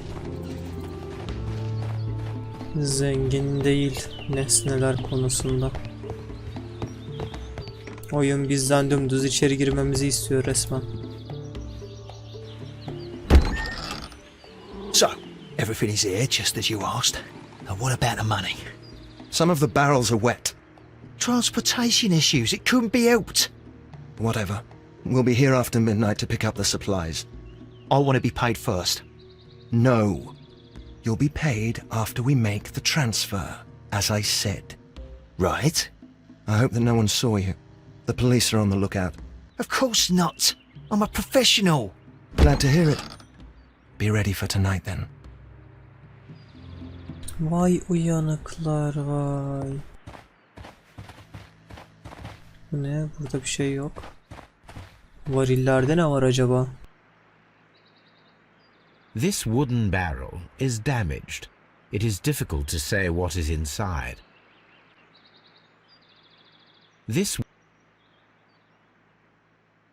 There is a spot on this barrel that was intentionally painted out. The crest of the Honorable Artillery Company. Could it be gunpowder? I need to be sure. Ne yapacağız? Ateşe mi atacağız? The barrels are roughly clustered. It seems as though they were brought here in a hurry.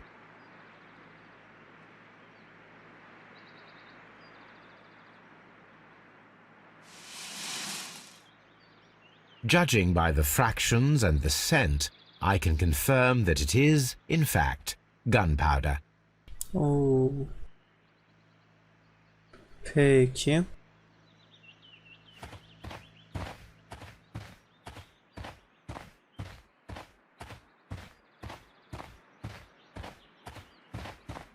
Bu oyunda sinirime en çok giden diğer bir şey de karakterimiz zıplayamıyor. This printing press is old, but still quite capable of printing hundreds of pages per day.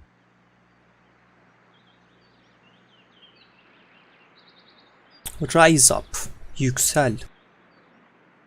Ve yükselmeye devam et. Lambalardan aslanlara.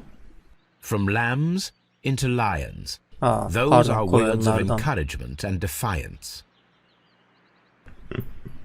That's a picture of a contemporary gentleman wearing a Robin Hood hat.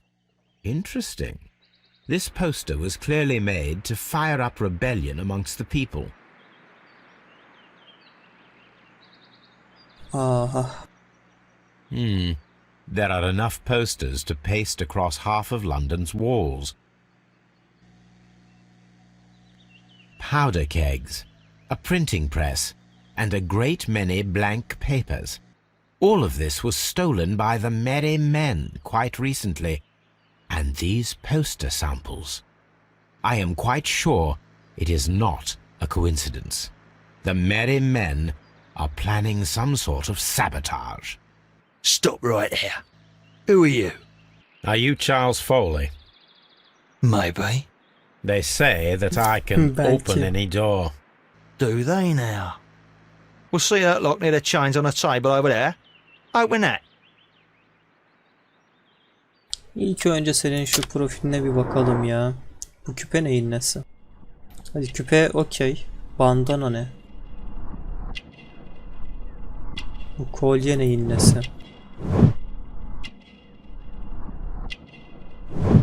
Koluna ne oldu? Oy şu damarın gerçekliğine bak. Gerçekçiliğine. Ve aradığımız yüzük.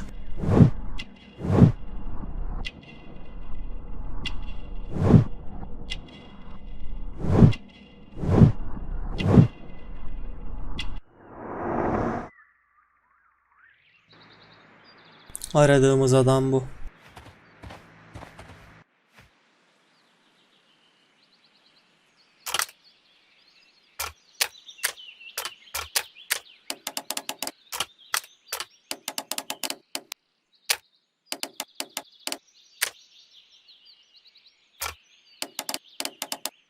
Bu basit bir kilide benziyor. Önceki bölümlerde uğraştığımız kadar çok zorlayacağını zannetmiyorum.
Çözdük.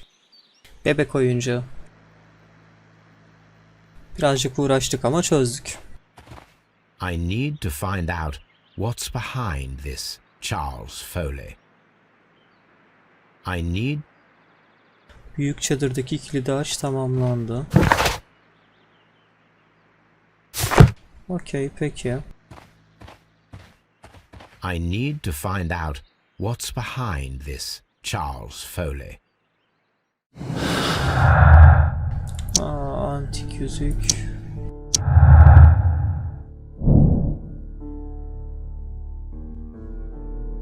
Mücevher setinin kayıp son parçası ve belinde bir alt patlar vardı. Charles Foley'in Yarım Ay sokağındaki suç mahallinden hızlıca sıvışan gizemli ceketli adam olduğunu kanıtlıyor. Yani aradığımız kişi bu.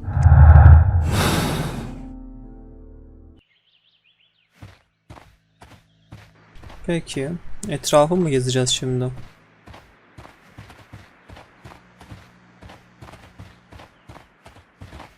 Ha. Ah. Well, they're right. What's your name? Nigel Shirley, from York. Ah, Nigel from York. Never heard anything about you. How'd you hear about me?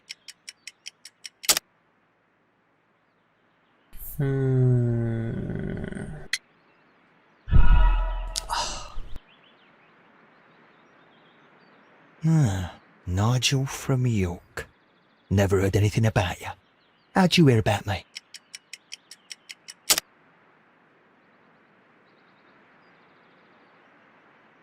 Hapse atılmış hırsız.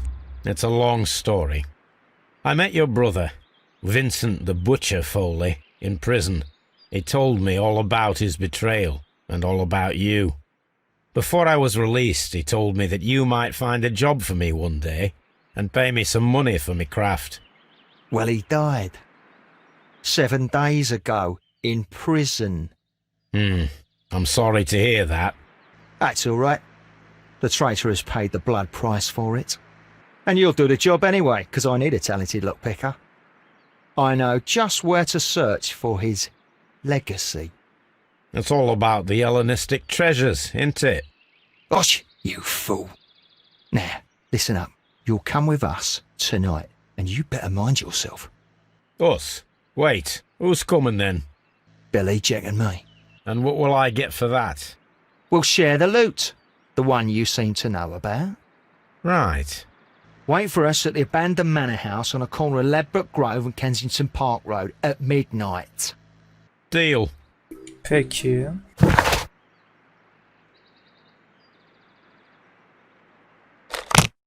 Buraya gidelim. Beklemeye gerek yok.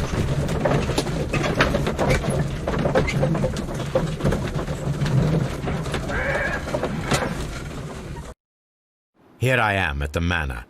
Somewhere inside it are the Hellenistic treasures. Adamlardan erken geldik. This lock is quite old. It shouldn't be much of a challenge. Ya peki.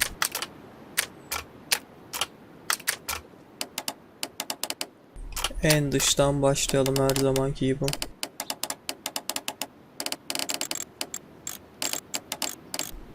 Bu bir de oynuyor. Peki. O zaman şöyle yapacağız.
Beklediğimden bir tık daha zor olabilir veya ben çözemedim. Bilemiyorum. Şöyle olacak.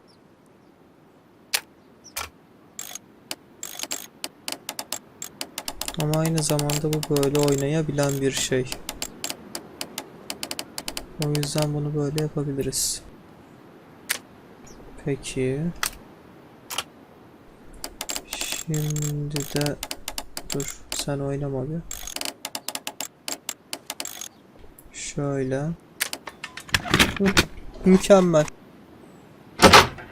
I need to find where the safe is hidden and lockpick it. Peki. Genelde bu tür kasalar ya üst katta yatak odasında olur ya da birinci katta bir tür resmin altında. Burada galiba bir resmin arkasında veya bir kitaplığın arkasında. This cupboard is an absolute mess.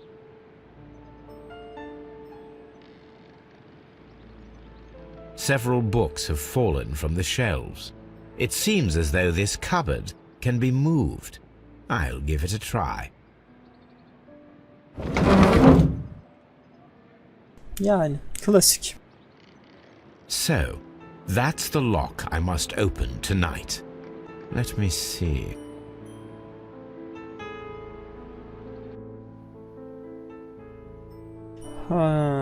Bu bir tık daha karmaşık olacak galiba.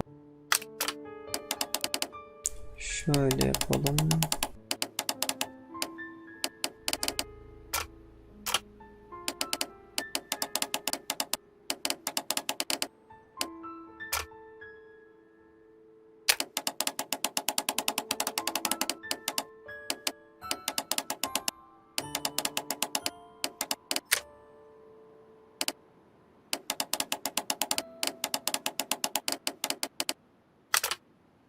Tamam. Basitmiş.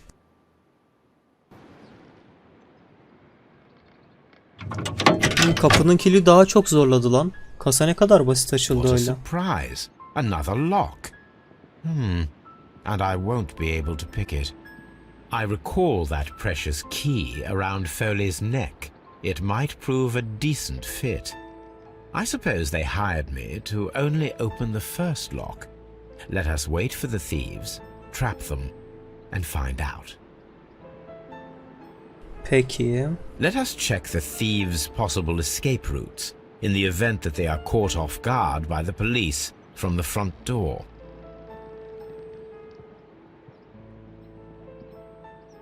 O zaman tuzakları kuralım. Kaçmak için kullanabileceği yolları kontrol et ve onlar için tuzakları hazırla. Peki.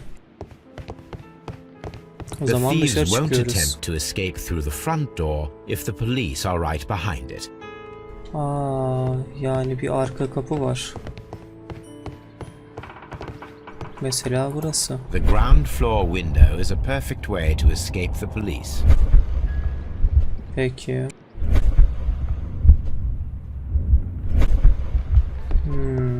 Buraya dolabı önüne çekebilirim. This works very well. No one will escape through this window now. Okey. Burada da bir pencere var ama önü kapalı. This door is a perfect means of escape in an emergency. Bunun önüne de ne koyabiliriz? Sobayı. A solid rope. İpi pardon. Ben direkt sobayı koyacağız sandım.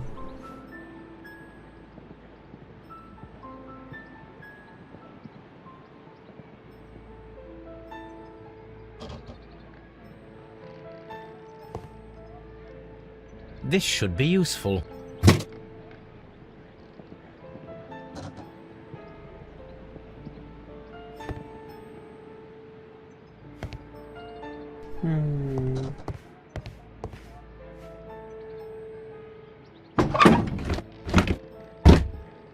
There is no ladder. If anyone falls here, he will need assistance to get out. Okey.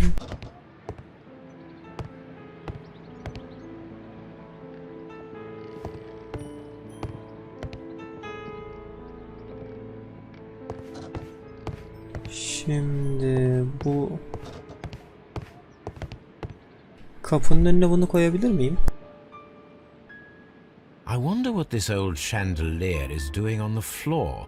It looks as though it was poorly attached. I wonder what...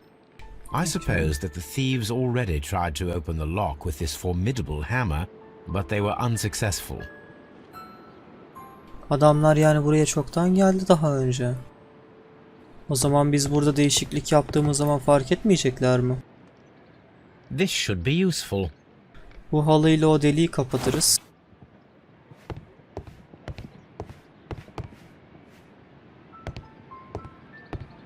Now, it's not an open hatch, just a nice carpet on the floor. I should walk carefully here, else my plan will be ruined. Şu ipi de alıp A solid avizeyi rope. bağlayabilirim. Ama şu an bağlamıyor. Peki.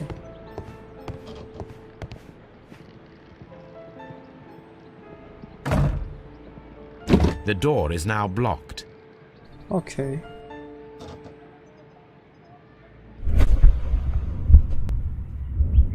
Now, if a thief runs through the kitchen, he'll pay a surprise visit to the cellar.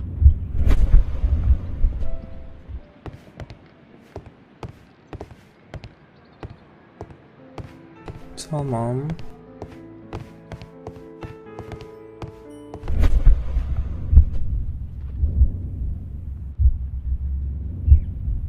Adam balyozla kırabilir.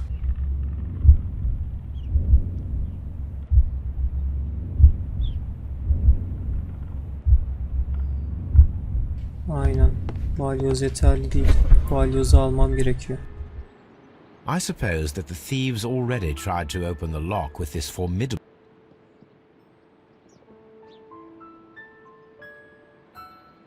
I wonder what this old...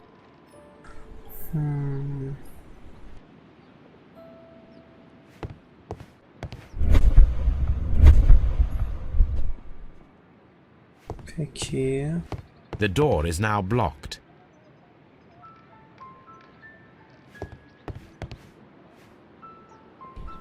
What a surprise.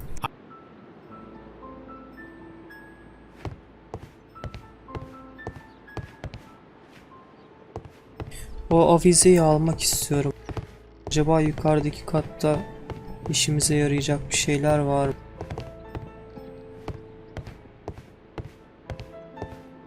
Burada bir sürü sandalye var. Ama hiçbirini...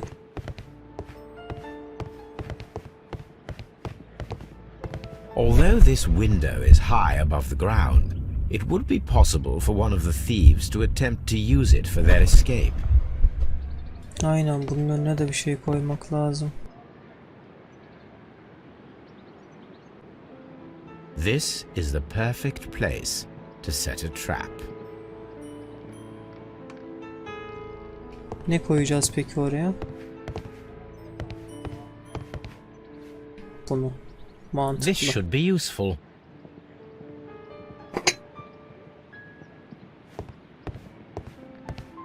Aşağı inelim de öyle koyalım. One step on these beads, and our thief will go flying. I should walk carefully here, else my plan will be ruined. Bakalım. Okay. Any thief who finds his way upstairs will roll down very quickly. Aynen öyle. Peki.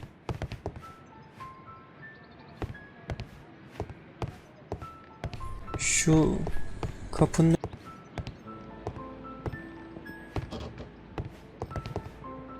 ipi alalım This artık. should be useful. Hı, sonunda.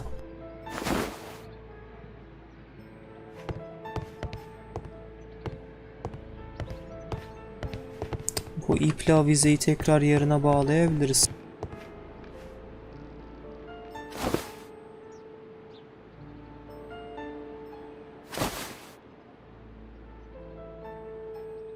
Now, if anyone takes the hammer, the rope will uncoil and make the chandelier fall.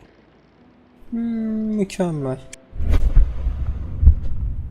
If he runs through the dining room and takes a sledgehammer to force open the door, the chandelier will knock him down. The traps for my circus companions are all prepared. I can leave now, but I'll return later with Charles Foley and his companions. Okey. Keşke dolabı da yerine geri koysaydık ya. Dolap öyle açık kaldı. Kitaplık. Önceden geldiğimizi anlayacaklar. Police! Police!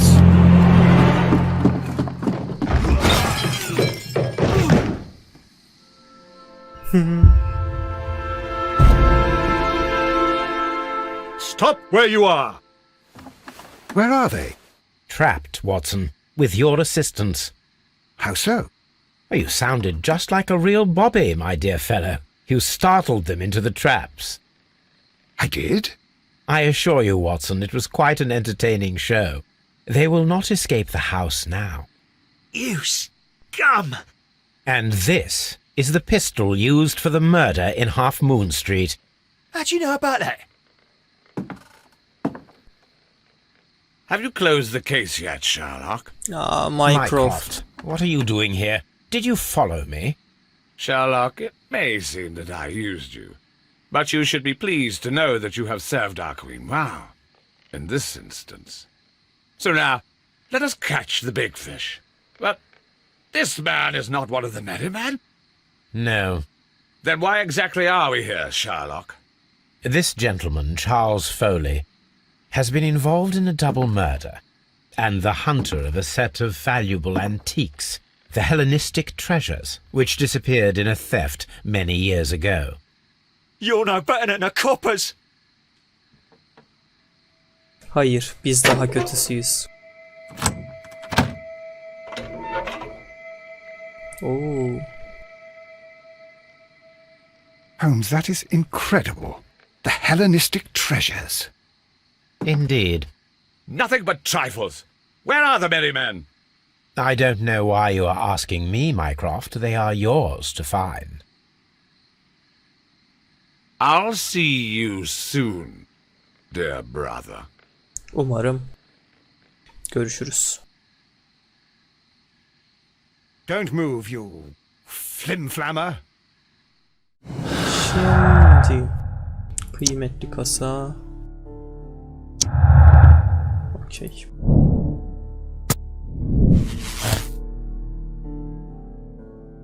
Foley'in intikamı. Charles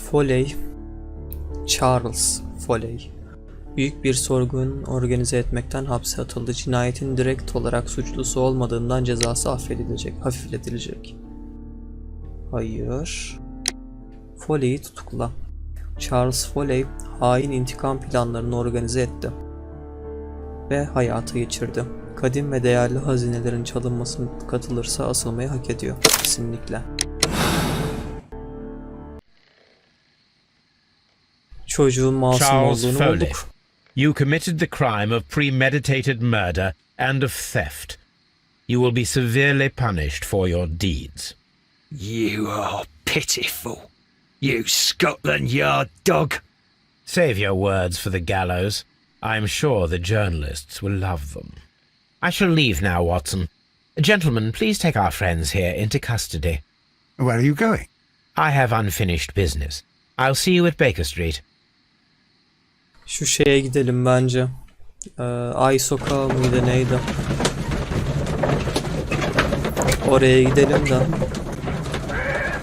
Oradaki polis memurunu... Neyse.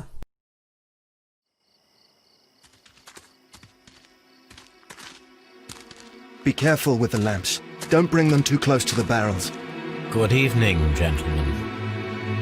Who's there? That is of no importance. What matters is who you are and the plans that you have here. So you can stop us from carrying them out? Eventually, yes. Hey, careful. You'll blow us all up. I'm listening. We are a group known as the Merry Men.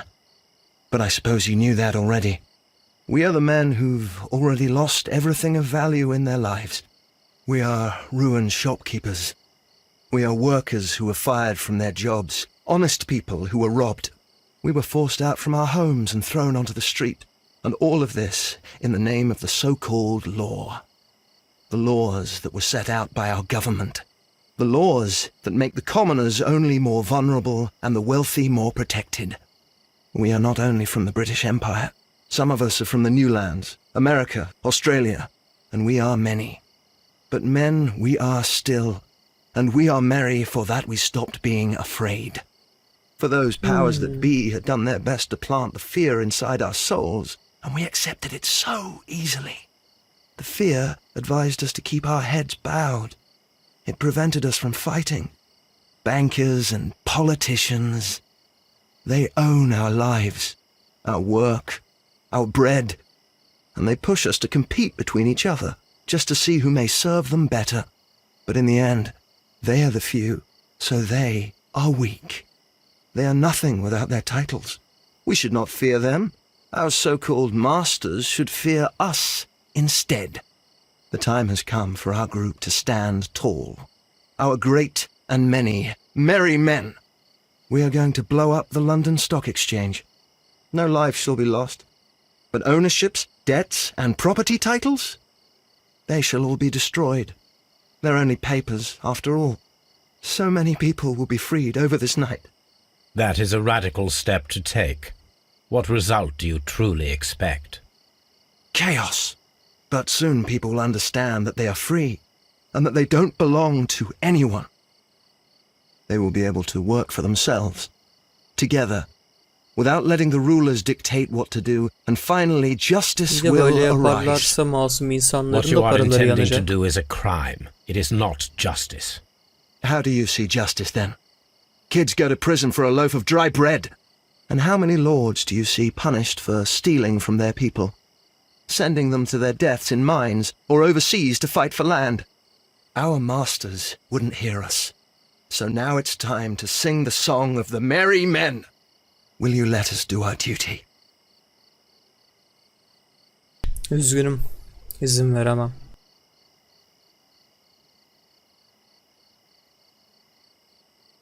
İyi de sigarayı baruta fırlatırsan biz de ölürüz. Ölmez miyiz? Deneyelim. When people fight the order, they are too blind to see the consequences that throw society into chaos. I shall stop your actions, but not you. Run. Now! Okey. Koşuyoruz.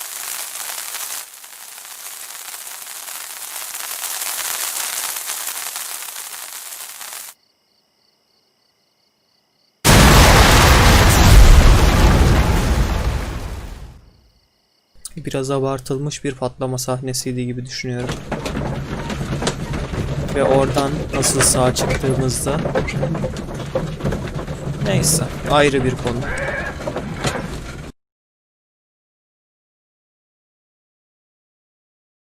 So, you're interested in Russian literature now? Quite lately.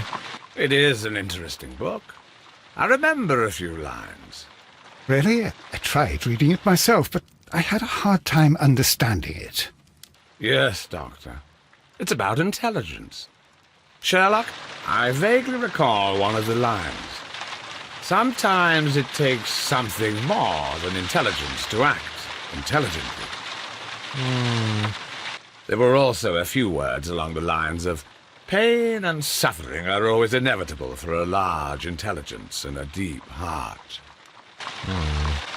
Tell me, Doctor, does my brother show any signs of pain or suffering? Not that I know of. Because you see, Doctor, behind all of his masquerade, my brother does possess a deep heart. So deep that he does not recall where he places his love. Well, I'm sure that... His love and his duty that, in the first place, should be directed towards the Empire. For without it, we would be nothing. A country filled with uncivilized men.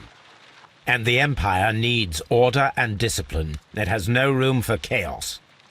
People who commit crimes, or at the very least intend them, deserve punishment, Sherlock.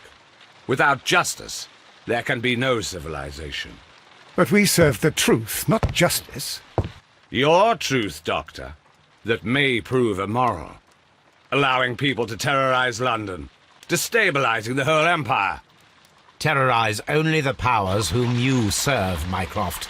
Not I, not Watson, not Mrs. Hudson, not Wiggins. Sherlock, the merry men are to be stopped.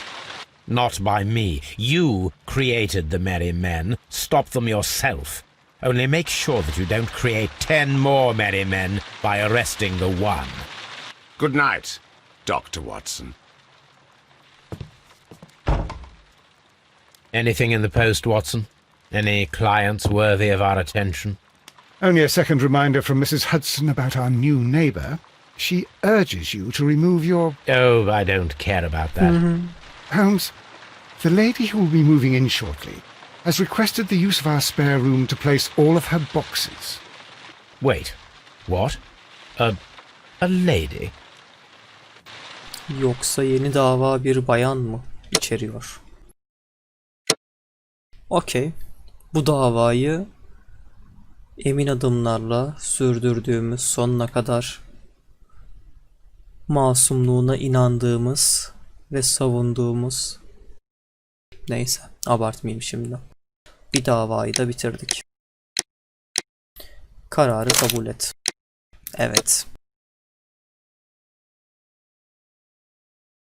Benimle aynı yollarla çözen insanlar %96'ymış. Aynı inisiyatif seçimleri yapan insanlar %82'ymiş.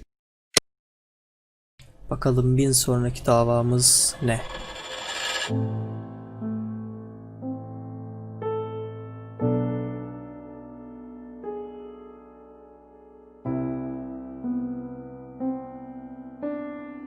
Hayır ya. Oyun bitti yala. Vallahi oyun bitti.